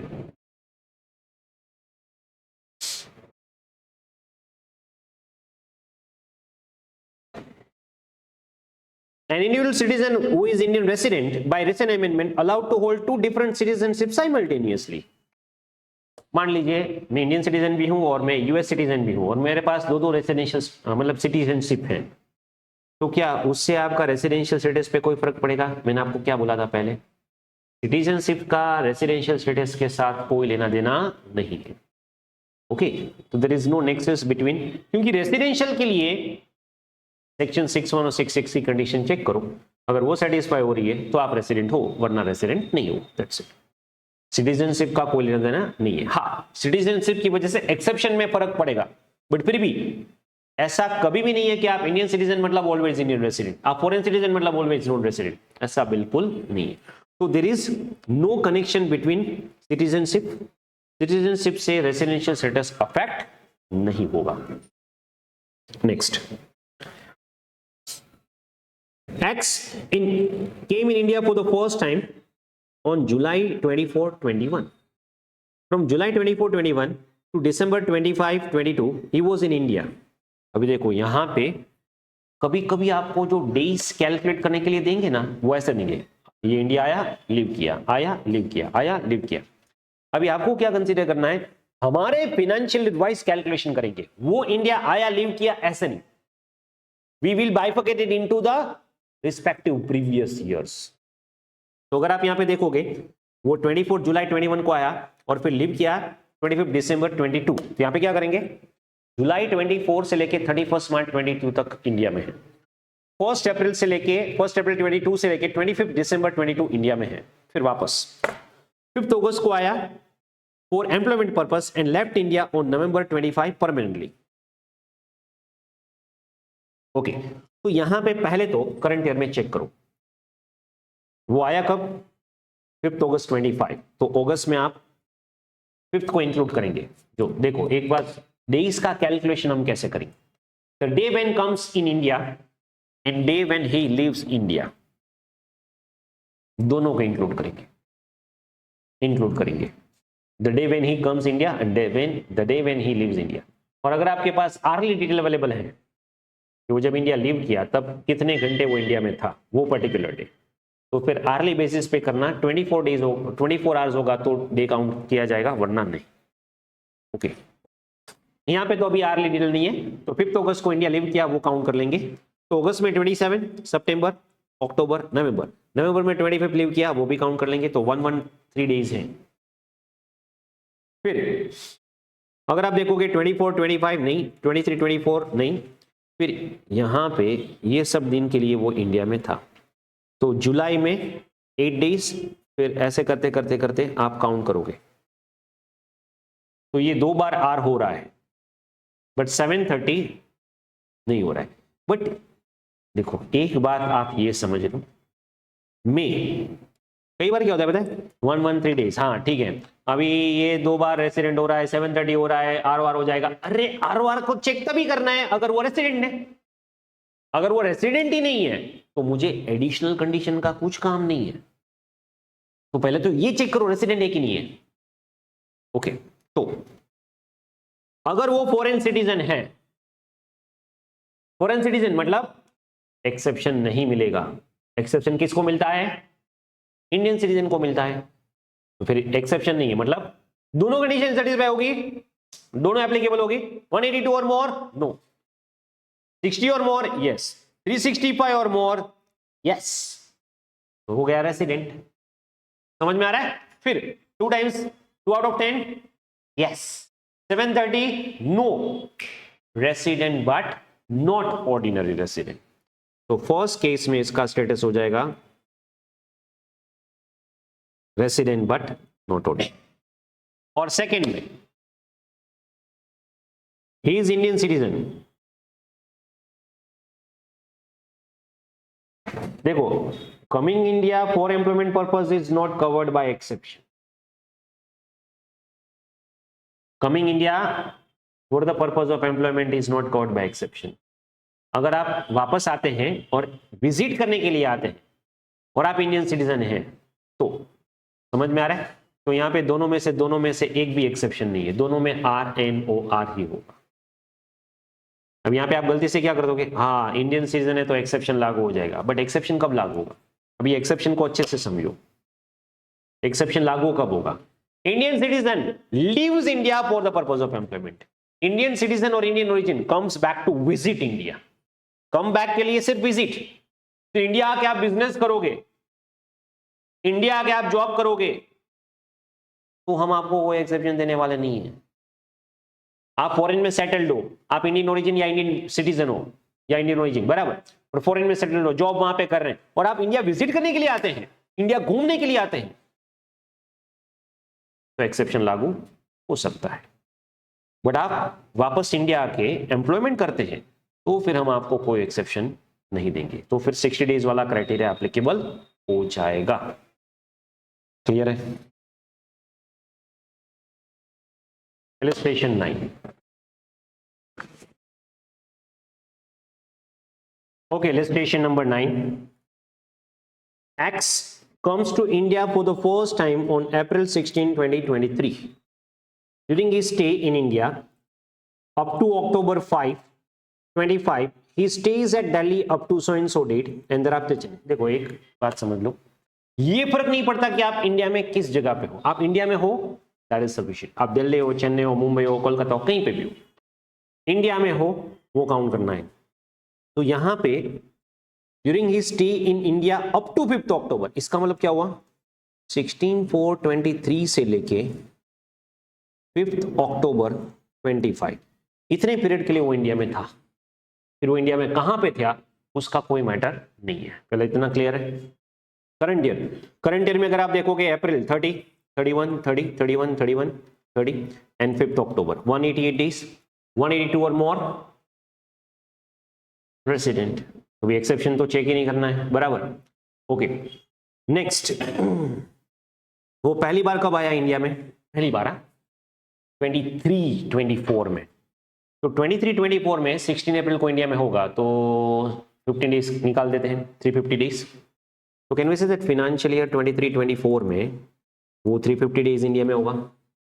उससे पहले 000, 24-25 365, और फिर करंट प्रीवियस ईयर हमारा क्या है 25-26, उसमें 188 डेज। ओके, अभी हमें क्या चेक करना है, आरओआर है कि नहीं है, रेसिडेंट तो है बट अभी आरओआर है कि नहीं है। तो उसके लिए हम क्या करेंगे,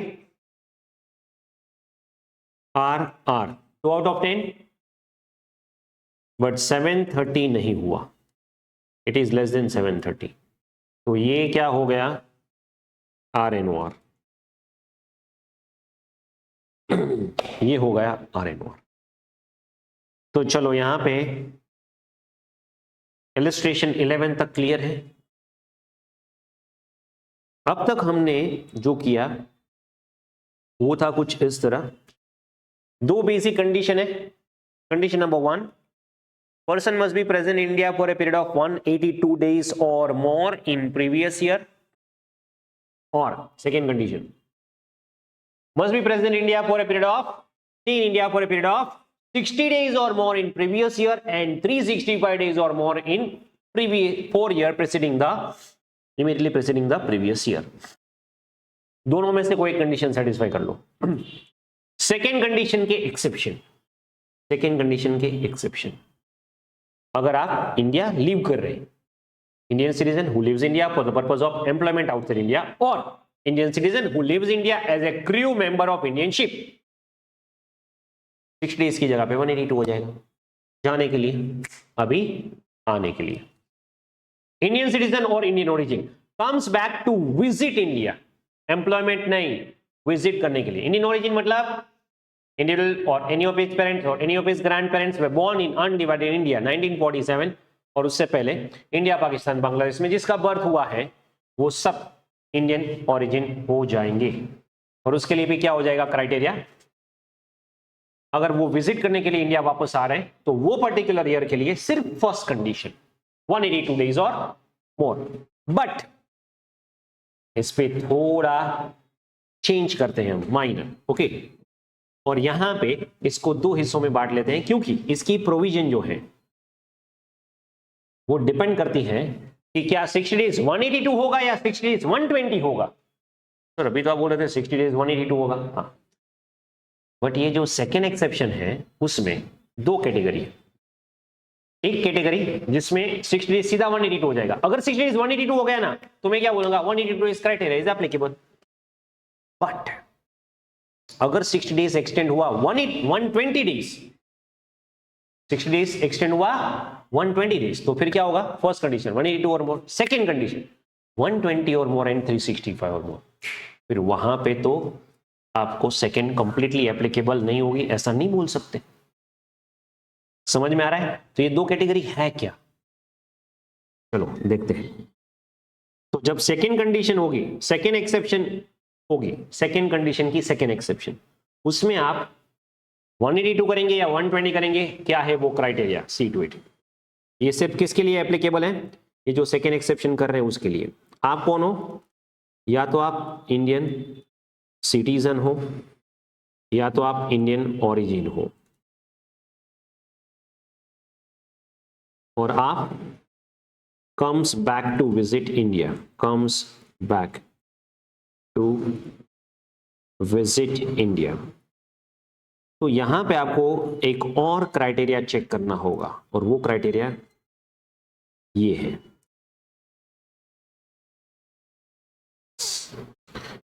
period of 60 days extended to 182 days। तो ये अभी जो हम नॉर्मली कंसीडर करते हैं 60 डेज की जगह पे क्या कंसीडर कर लेंगे 182, मतलब second condition is not applicable, only criteria of 182 is applicable. तब तो यहां पे आपको ये देखना है इन लोगों के लिए, चलो आप विजिट करने के लिए आ रहे हैं इंडिया में, बट फिर भी आपका इंडियन में कुछ ना कुछ सोर्स ऑफ इनकम तो होगा, तो ये बताओ कि आपका सोर्स ऑफ इनकम, फिर इन्होंने क्या बोला पता है, source of income other than foreign sources, तो सीधा सीधा बताओ ना, अदर देन फॉरेन सोर्सेस। हाँ तो यहां पे सीधे सीधे बोलो ना, इंडियन सोर्स में, इंडियन सोर्सेस में से आपकी इनकम क्या डज नॉट एक्सीड्स ₹15 लाख, और ये 15 लाख हम करेंगे ड्यूरिंग प्रीवियस ईयर। तो हमारा प्रीवियस ईयर कौन सा है 25, 26, डज नॉट एक्सीड ₹15 लाख। इसका मतलब ये हुआ कि अगर आपकी इनकम इंडियन सोर्स से, आपकी जो भी इनकम है अगर less than equal to 15 lakh है, अगर आपकी इंडियन इनकम का source less than equal to 15 lakh है, तो आपको सेकेंड कंडीशन में 182 एप्लीकेबल होगा, मतलब हियर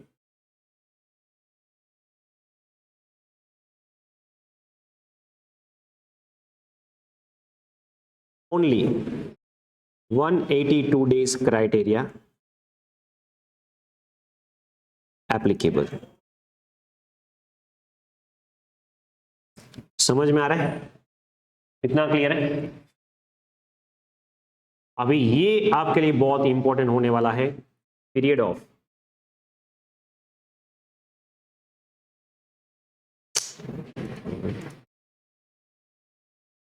60 डेज। तो पीरियड ऑफ 60 डेज क्या हो जाएगा, एक्सटेंडेड टू 120 डेज। अच्छा तो इसका मतलब क्या होगा समझो, अगर ये 120 डेज हो गया तो सेकेंड कंडीशन में क्या हो जाएगा, अभी मैंने आपको क्या बोला था यहां पे कि सेकेंड कंडीशन चेक करने लायक नहीं है, क्योंकि यहां पे क्या हो रहा है 182, अगर 182 हो रहा है तो सेकेंड एप्लीकेबल ही नहीं, बट अगर मैं यहाँ पे 120 बोलूंगा तो हाँ फिर तो मुझे दोनों चेक करनी होगी। फर्स्ट कंडीशन 182 और मोर, सेकेंड कंडीशन 120 और मोर एंड 365 और मोर। ये कब होगा, ये 60 की जगह पे 120 कब होगा, सिंपल, यहां पे क्या था डज नॉट एक्सीड 15 लाख, तो यहां पे क्या बोलेंगे, अगर आपके अदर देन फॉरेन सोर्स, सीधा सीधा बोलो इंडियन सोर्स की इनकम 15 लाख से ज्यादा है, तो फिर आप कौन हो, इंडियन सिटीजन। अभी कहां पे हो, फॉरेन में। ये फॉरेन में होते हुए भी इंडिया से फॉरेन हम 15 लाख से ज्यादा अर्न करके ले जा रहे हो, तो आपके लिए हम 182 डेज और क्राइटेरिया नहीं रखेंगे, हम आपके लिए क्या करेंगे, सेकेंड कंडीशन में 60 की जगह पे 120 रख देंगे, भले आप विजिट करने के लिए आ रहे हो, बट आपका सोर्स तो इंडिया में काफी कुछ बड़ा है, फॉरेन हम 15 लाख से भी ज्यादा है। ओके समझ में आ रहा है। अगर आपका सोर्स ऑफ इनकम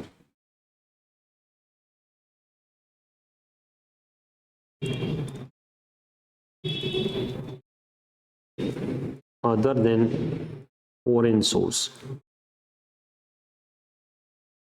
ये हो रहा है exceeding ₹15 lakh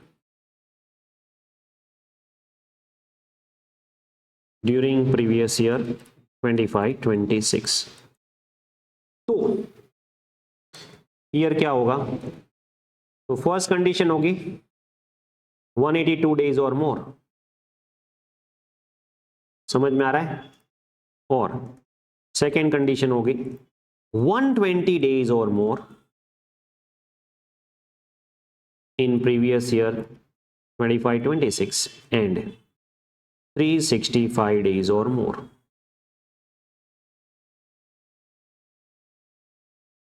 In 4 year preceding the previous year. समझ में आ रहा है? इतना क्लियर है? देखो एक बात आप ये समझ लो, अगर आप 182 और मोर हैं तो क्या मुझे कोई सेकेंड कंडीशन चेक करनी है? इसका मतलब ये क्राइटेरिया मैं चेक कब करूंगा? अगर मेरा स्टे 120 से लेके 181 डेज तक है तो ही मैं चेक करूंगा। और मान लीजिए अब यहां पे जिससे मैं आपको समझाता हूं, मैं इंडियन ओरिजिन या मैं इंडियन सिटीजन हूं, मैं फॉरेन में हूं और मैं इंडिया विजिट करने के लिए आ रहा हूं, एवरी ईयर आता हूं, और मेरी इंडियन सोर्स से इनकम 15 लाख से भी ज्यादा है करंट फाइनेंशियल ईयर में। इसका मतलब 60 की जगह पे 120 डेज हो जाएगा, तो मैं चेक करूंगा मेरा स्टे। अगर मेरा 182 डेज और मोर स्टे है तो मुझे सेकंड चेक ही नहीं करनी है, first condition resident, that's it.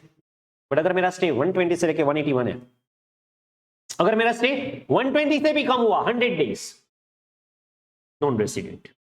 अगर मेरा स्टे 120 और मोर है और मैं सेकंड कंडीशन में जो एक्सेप्शन वाली कंडीशन है उसकी वजह से मैं रेसिडेंट हो रहा हूं, वेरी इंपॉर्टेंट, बी केयरफुल। तो इसका status, if I satisfy this condition, अगर मैं ये कंडीशन सेटिस्फाई करता हूं तो मेरा स्टेटस होगा रेसिडेंट। बट मेरा स्टेटस हो जाएगा deem to be RNOR, I will be considered as RNOR। मेरा स्टेटस क्या हो जाएगा? रेसिडेंट। बट अभी रेसिडेंट होगा तो फिर आपको क्या चेक करना है? Additional condition. यहां पे I will not check the additional condition, क्योंकि मैं किसकी वजह से मैं रेसिडेंट हो रहा हूं? मेरी 15 लाख से इनकम ज्यादा है उसकी वजह से, और मेरा स्टे 120 और 181 के बीच में है, उसकी वजह से मैं क्या हो रहा हूं? रेसिडेंट। तो मेरा स्टेटस ऑटोमेटिकली हो जाएगा RNOR। और ये कहां से आया बताएं? ये आया डीम्ड कंसेप्ट रेसिडेंट से, सेक्शन 61A। 61A भी मैं आगे समझाऊंगा, ये भी वही है। Is this clear? चलो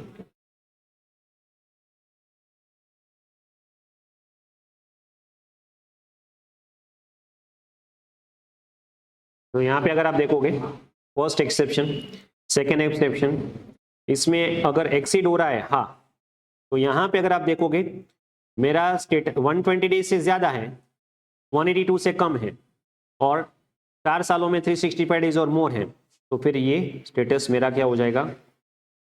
रेसिडेंट। बट ऐसे केसेस में मैं ऑटोमेटिकली क्या हो जाऊंगा? Resident but not ordinary resident in India. समझ में आ रहा है? तो जब आप वापस आओ विजिट करने के लिए तो आपको सोर्स क्या है वो पता लगाना है, और सोर्स अगर 15 से ज्यादा हुआ तो 60 का 182 भर रहे थे, इसकी जगह पे 60 की जगह पे क्या कर लेंगे? 120 डेज। प्रैक्टिकली करते हैं, इलस्ट्रेशन नंबर 12 पे आ जाओ।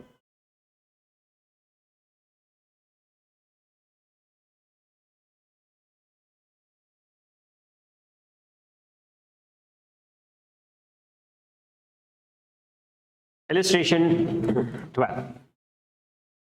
Brett Lee, Australian cricket player, visit India 100 days in every financial year.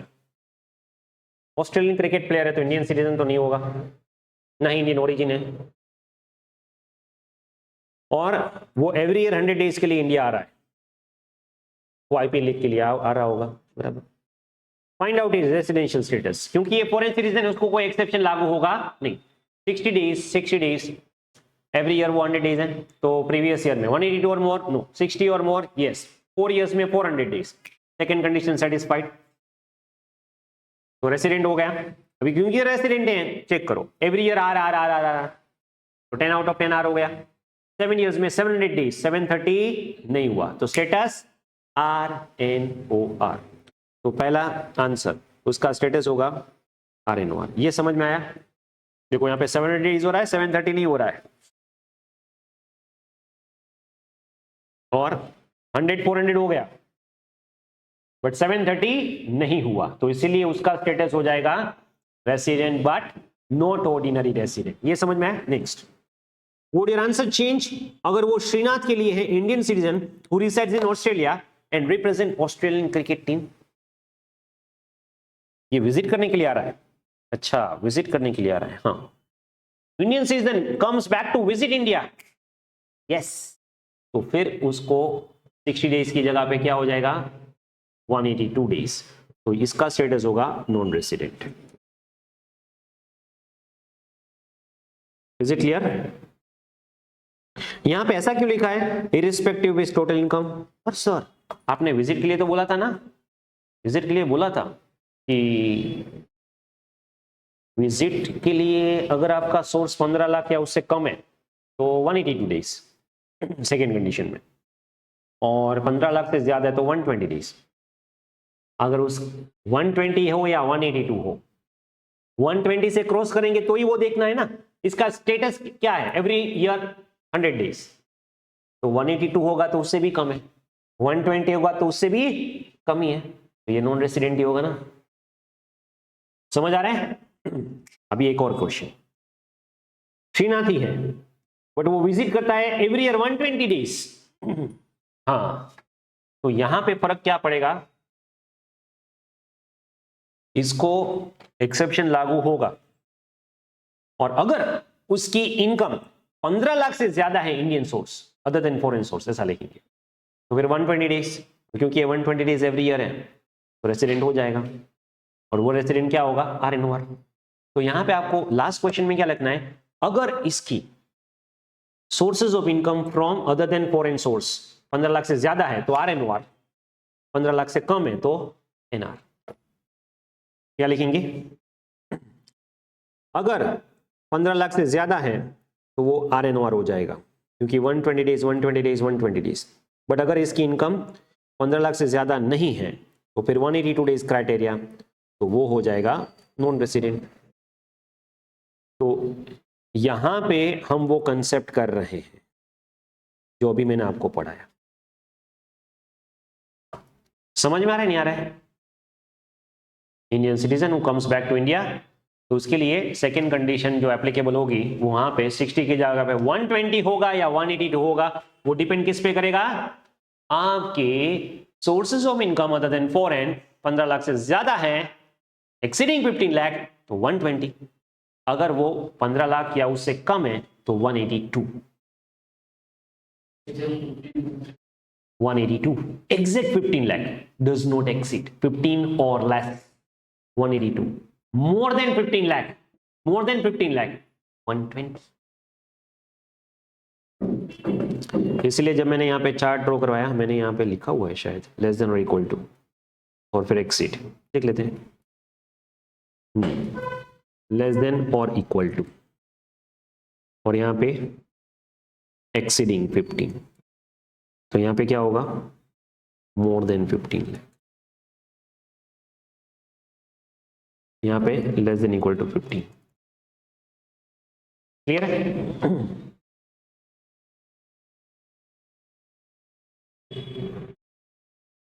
चलो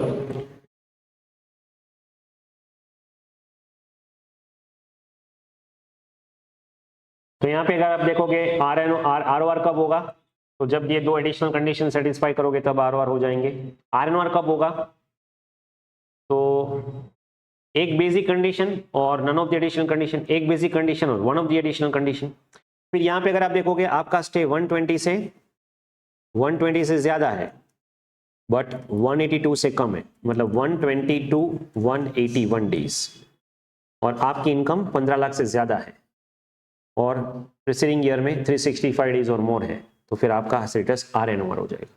एक और मैंने बात बताया था आपको, सेक्शन 618 डीम्ड रेसिडेंट, वो भी हम आगे देखेंगे।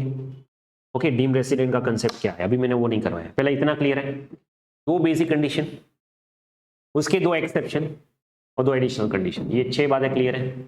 Now how to calculate days in India, अभी मैंने वो तो बता दिया आपको। स्टे इन इंडिया मतलब अगर आप टेरिटोरियल वाटर्स ऑफ इंडिया में है ना, ओके, तो भी आप इंडिया में हैं। फिर आप शिप पे हो और इंडियन वाटर्स में आ गए, मतलब आप इंडिया में हो। Need not to continuous stay, continuous stay जरूरी नहीं है, पहले इंडिया आए फिर वापस चले गए, वापस आए वापस चले गए। तो जितने दिन इंडिया में है आप, जितने डेज के लिए आप इंडिया में है प्रीवियस ईयर में, वो काउंट करना है। और सेम प्लेस पे स्टे होना जरूरी नहीं है।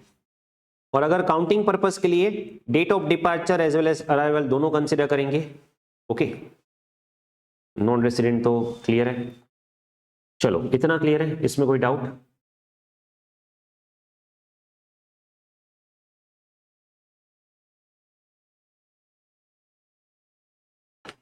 नेक्स्ट कंसेप्ट आएगा, दैट इज वी फॉर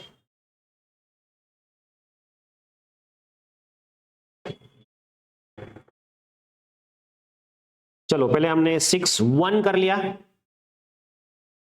6.1 6 दो सेक्शन हमने कर ली sir. What about 6.2 and all, वो बाद में करें। 6.1 6.6 now 6.1a section 6.1a।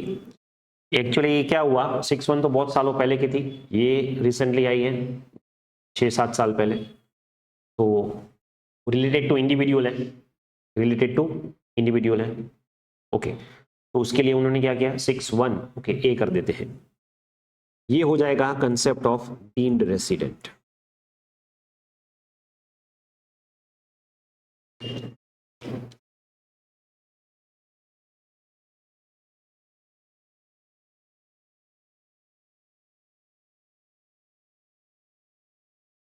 Okay, deemed resident. और एक बात याद रखना, अगर आप डीम्ड रेसिडेंट हो, अगर आप डीम्ड रेसिडेंट हो तो आपका स्टेटस ऑलवेज क्या होगा,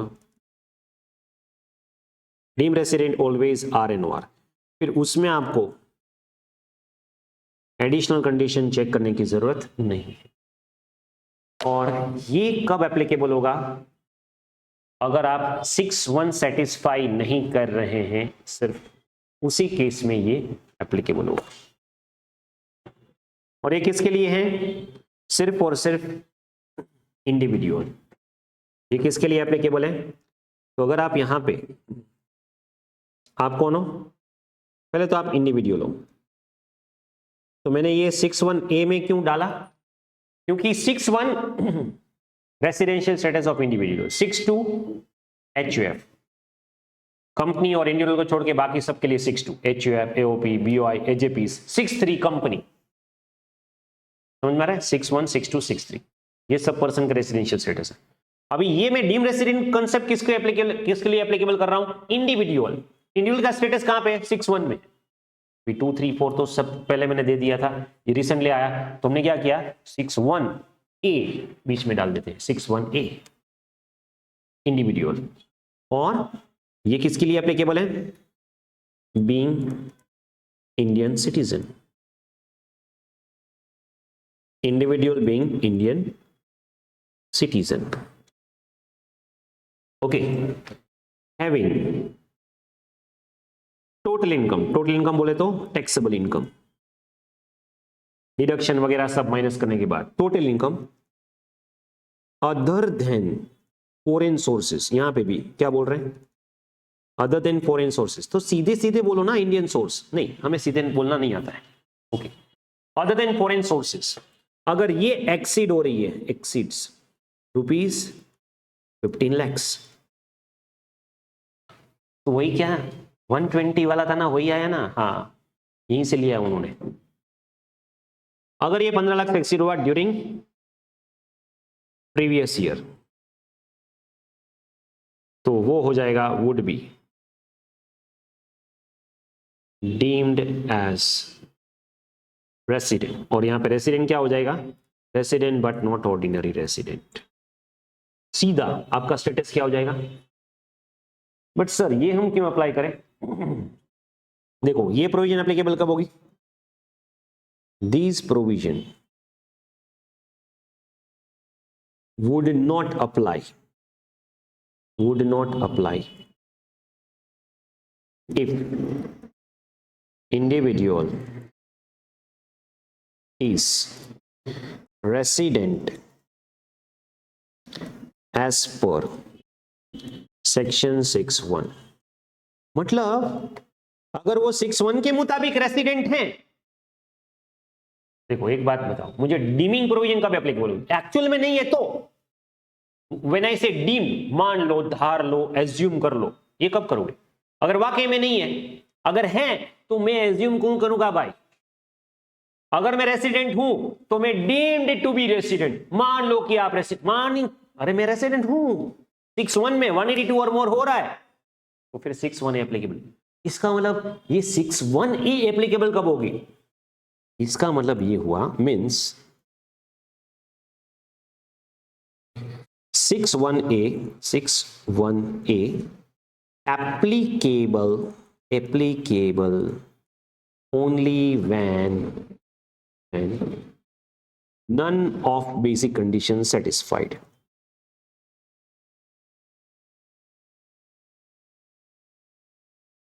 आप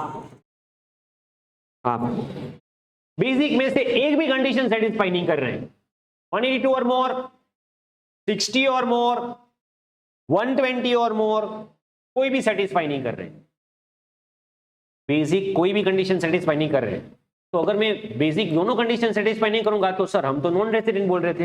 हाँ, तो भी नॉन रेसिडेंट बोलने से पहले होल्ड करो और चेक करो 6(1)(a) के मुताबिक तो आप रेसिडेंट नहीं हो। समझ में आ रहा है? फिर से इसको हम मैं आपको चार्ट से समझाऊंगा कि कैसे ये एप्लीकेबल होगा और कब एप्लीकेबल नहीं होगा। देखो, अब तक हमने जो प्रोविजन किया उसको आप एप्लीकेबल कैसे करोगे? सबसे पहले रेसिडेंशियल स्टेटस हमें जानना है, तो सबसे पहले 6(1) में हम क्या चेक करेंगे? पहली कंडीशन क्या है? 182 डेज और, अभी अगर 182 डेज और मोर है तो बोल दो रेसिडेंट। क्या बोल दूं मैं? रेसिडेंट। अगर ये नहीं है तो सेकेंड कंडीशन पे आओ।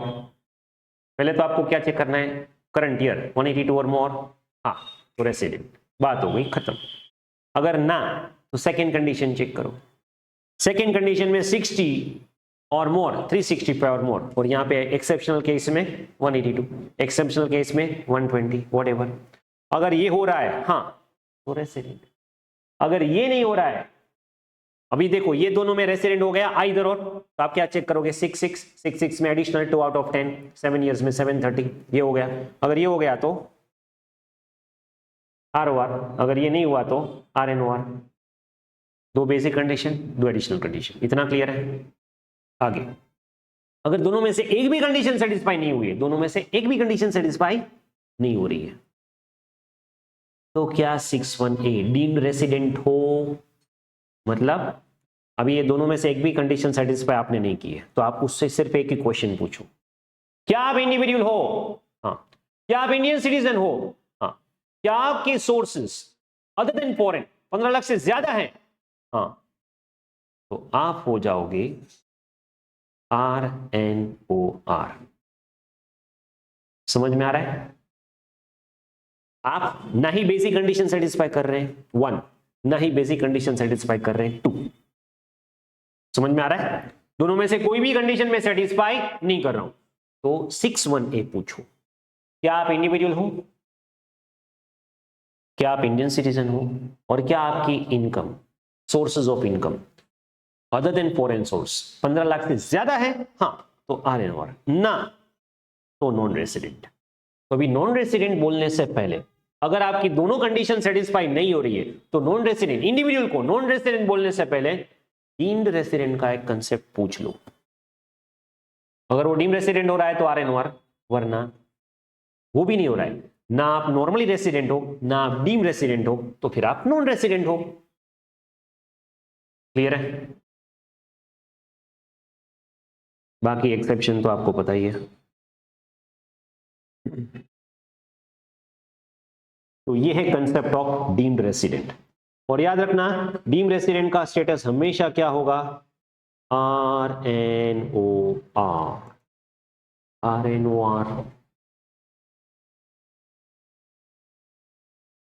चलो इतना क्लियर है?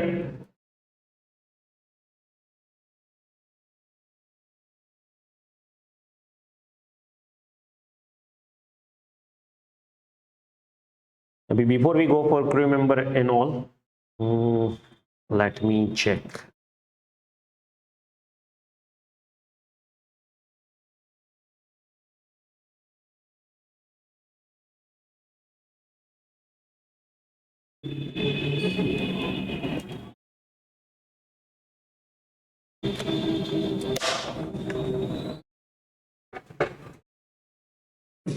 ओके, अब ये जो डीम रेसिडेंट के सम्स हैं या फिर 15 लाख के एक्सीडिंग इनकम है, वो सम के लिए क्या करना होगा, आपको ये बताना होगा कि आपके अदर देन फॉरेन सोर्सेज की इनकम 15 लाख से ज्यादा है कि नहीं. तो अभी आपका सोर्स इंडियन है, फॉरेन है, इसके मतलब scope of total income section 5 में देखना होगा. तो अभी इसके लिए आपको क्या करना होगा, पहले सेक्शन 5 करना होगा. तो हम क्या करते हैं, अभी वो डीम रेसिडेंट का प्रैक्टिकल लास्ट में रखते हैं, और जब वो कंसेप्ट आएगा तब मैं वापस आपको ये थ्योरी समझा दूंगा. चलो अब एक और कंसेप्ट पे आते हैं. इंडिविजुअल के रेसिडेंशियल स्टेटस का ये लास्ट कंसेप्ट है. ओके, और आज के लेक्चर का हमारा उद्देश्य यही था कि इंडिविजुअल जो है उसका रेसिडेंशियल स्टेटस हम चेक करें, उसके बाद एचएफ और कंपनी एंड ऑल. तो अभी यहाँ पे how to determine stay in India for Indian citizen being crew member. हाँ, Indian citizen of crew member, वो तो एक्सेप्शन था ना. Indian citizen lives India for the purpose of as a crew member of Indian ship. हाँ, तो उसके लिए lives India. Lives में ऐसा 120 182 ऐसा कुछ नहीं है. क्या है लिव्स में? 182 कंसेप्ट. वो तो वापस आने के लिए 120 और 182 है. अगर मैं इंडियन सिटीजन हूं और मैं लीव कर रहा हूं as a crew member of Indian ship, तो मुझे ओनली एंड ओनली कौन सा क्राइटेरिया एप्लीकेबल होगा? 182 और more. In case foreign bound ship, foreign bound ship मतलब जो शिप इंडियन है बट फॉरेन जा रही है, where destination of voyage is outside India, there is uncertainty regarding manner and basis of determining stay in India. देखो यहां पे problem क्या हो रहा है समझो. अगर कोई इंडियन सिटीजन शिप में क्रू मेंबर है तो शिप तो जाएगी आएगी, अनसर्टेनिटी होगी ना, कितना दिन इंडिया में कितना दिन है, वो कैलकुलेशन रखना डिफिकल्ट हो जाता है. To remove uncertainty explanation 2 to section 6(1) provide that अगर आप इंडियन सिटीजन हैं और आप फॉरेन बाउंड शिप में इंडिया लीव कर रहे हैं तो इसका मैनर कुछ इस तरह कैलकुलेट होगा. वैसे इसके एक्सेप्शन भी है, मतलब ऐसे केसेस में आपको सिर्फ 182 डेज क्राइटेरिया एप्लीकेबल करना है, वो तो एक्सेप्शन में हमने दिया, बट डेज काउंट कैसे करेंगे?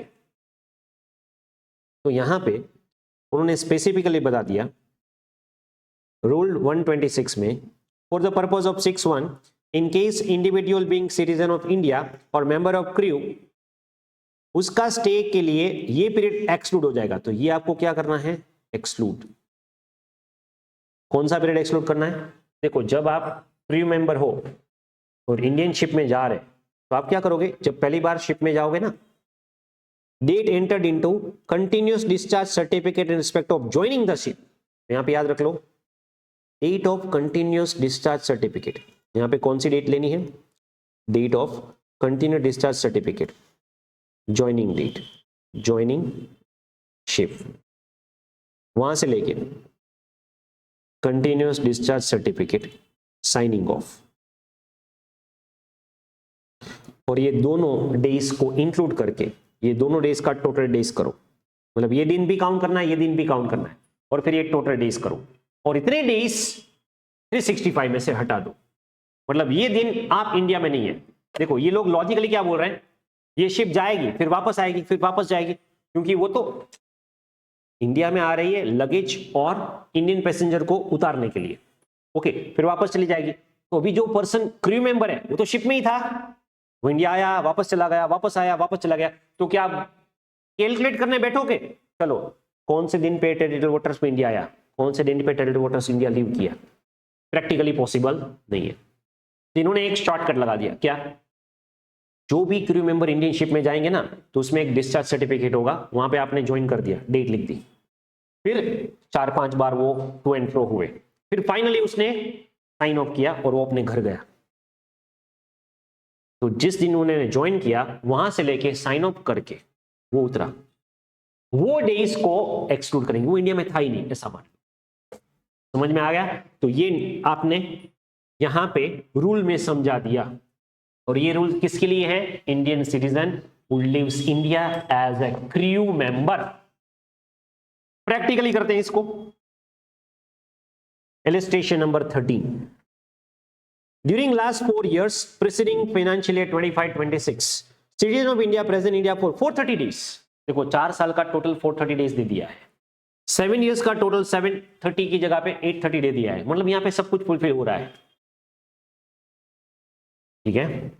Mister Damodar member of crew of Dubai bound ship, foreign bound ship carrying passenger international water left Kochi port 12 अगस्त। हमें मतलब क्या है समझो, हमें ये मतलब है कि ये मेंबर है क्रू मेंबर, तो यहां पे आपको क्या करना है, इसने ज्वाइन कब किया? सीडीसी ज्वाइन कब किया? 12 अगस्त। अगस्त में 12 को काउंट करना। फिर साइन ऑफ कब किया? 21 जनवरी। 21 जनवरी को भी काउंट करना। तो हम यहां पे डेज काउंट करते हैं। जनवरी में, अगस्त में 20 डेज, फिर सितंबर, अक्टूबर, नवंबर, दिसंबर, जनवरी। 160 डेज एक्सक्लूड करो, मतलब हमें क्या करना है, टोटल आपका पीरियड है 365, उसमें से ये 160 डेज हटा दो, बराबर। ओके ओके, एक और mode. In May 25 he gone out of India on Singapore, Malaysia on private tour other than above। मतलब ये डेज तो आपको एक्सक्लूड करना ही करना है। फिर वो प्राइवेट टूर के लिए आउटसाइड इंडिया गया था, 29 डेज वो हटा दो। तो भी इसका स्टे कितना है? तो देखो यहां पे स्टे आप उल्टा तरीके से कैलकुलेट कर रहे हैं। जो शिप में है during the time, during the tenure ही वाज देयर इन शिप, वो एक्सक्लूड कर दो। बाकी इंडिया में है, और अगर वो फॉरेन में है तो वो डेज भी माइनस कर दो। अभी कितना डेज आए यहां पे? तो 173 डेज इंडिया में है। ओके, पहले ये डेज काउंट करना हमने सीखा। अब देखो इसका थ्योरी लिखेंगे कैसे सर? ये दोनों डेज तो आपको दे दी है, तो यहां पे लिखोगे एक्सप्लेनेशन 1 टू सेक्शन 61। ये क्या है? एक्सप्लेनेशन 1 टू सेक्शन 61, वो एक्सेप्शन, लीव्स के लिए एक्सेप्शन, 182 डेज ही क्राइटेरिया होगा। फिर एक्सप्लेनेशन 2 क्या है? अगर आप फॉरेन बाउंड शिप हो तो आपका ये जो पीरियड है, कौन सा पीरियड? अभी ये आपको समझ में ना आए तो ऑलरेडी उन्होंने क्वेश्चन में दिया हुआ है, ये पीरियड वहां से कॉपी कर लो, यहां से लेके यहां तक डेज एक्सक्लूड कर दो। तो एक्सक्लूड कर दिया, तो क्या क्या एक्सक्लूड करना है? एक तो वो इंटरनेशनल फ्लाइट है, मतलब देखो दो कंडीशन सेटिस्फाई करनी है। एक वो एलिजिबल वॉयज, एलिजिबल वॉयज मतलब इंडिया से ओरिजिनेट होना चाहिए, और वॉयज जो है वो आउटसाइड इंडिया जाना चाहिए। तो ये इंडिया से ओरिजिनेट हो रहा है, ये इंडिया से ओरिजिनेट हो रहा है, हाँ, और जा कहां पर रहा है? Dubai bound ship. अगर वो इंडिया में है तो फिर एक्सक्लूजन नहीं होगा, मतलब वो मुंबई से गोवा जा रहा है, फिर तो आप इंडिया में ही हो ना। आपको ये एप्लीकेबल कब होगा एक्सक्लूजन का? अगर फॉरेन बाउंड शिप है, मतलब शिप फॉरेन जा रही है तो। समझ में आ रहा है? चलो ये दोनों कंडीशन सेटिस्फाई, तो ये माइनस कर दो 173, क्योंकि ये 182 डेज से कम है, तो यहां पे स्टेटस हो जाएगा एनआर। फिर 430, 830 कंफ्यूज करने के लिए दिया है। अगर आप नॉन रेसिडेंट हो तो मैं 7 years 10 years चेक ही नहीं करूंगा, और इसको सेकेंड कंडीशन तो एप्लीकेबल ही नहीं है, तो 365 भी चेक नहीं करूंगा मैं। समझ में आ रहा है? 182 डेज और मोर का क्राइटेरिया एप्लीकेबल होगा। क्लियर? चलो इतना क्लियर, इसमें कोई डाउट?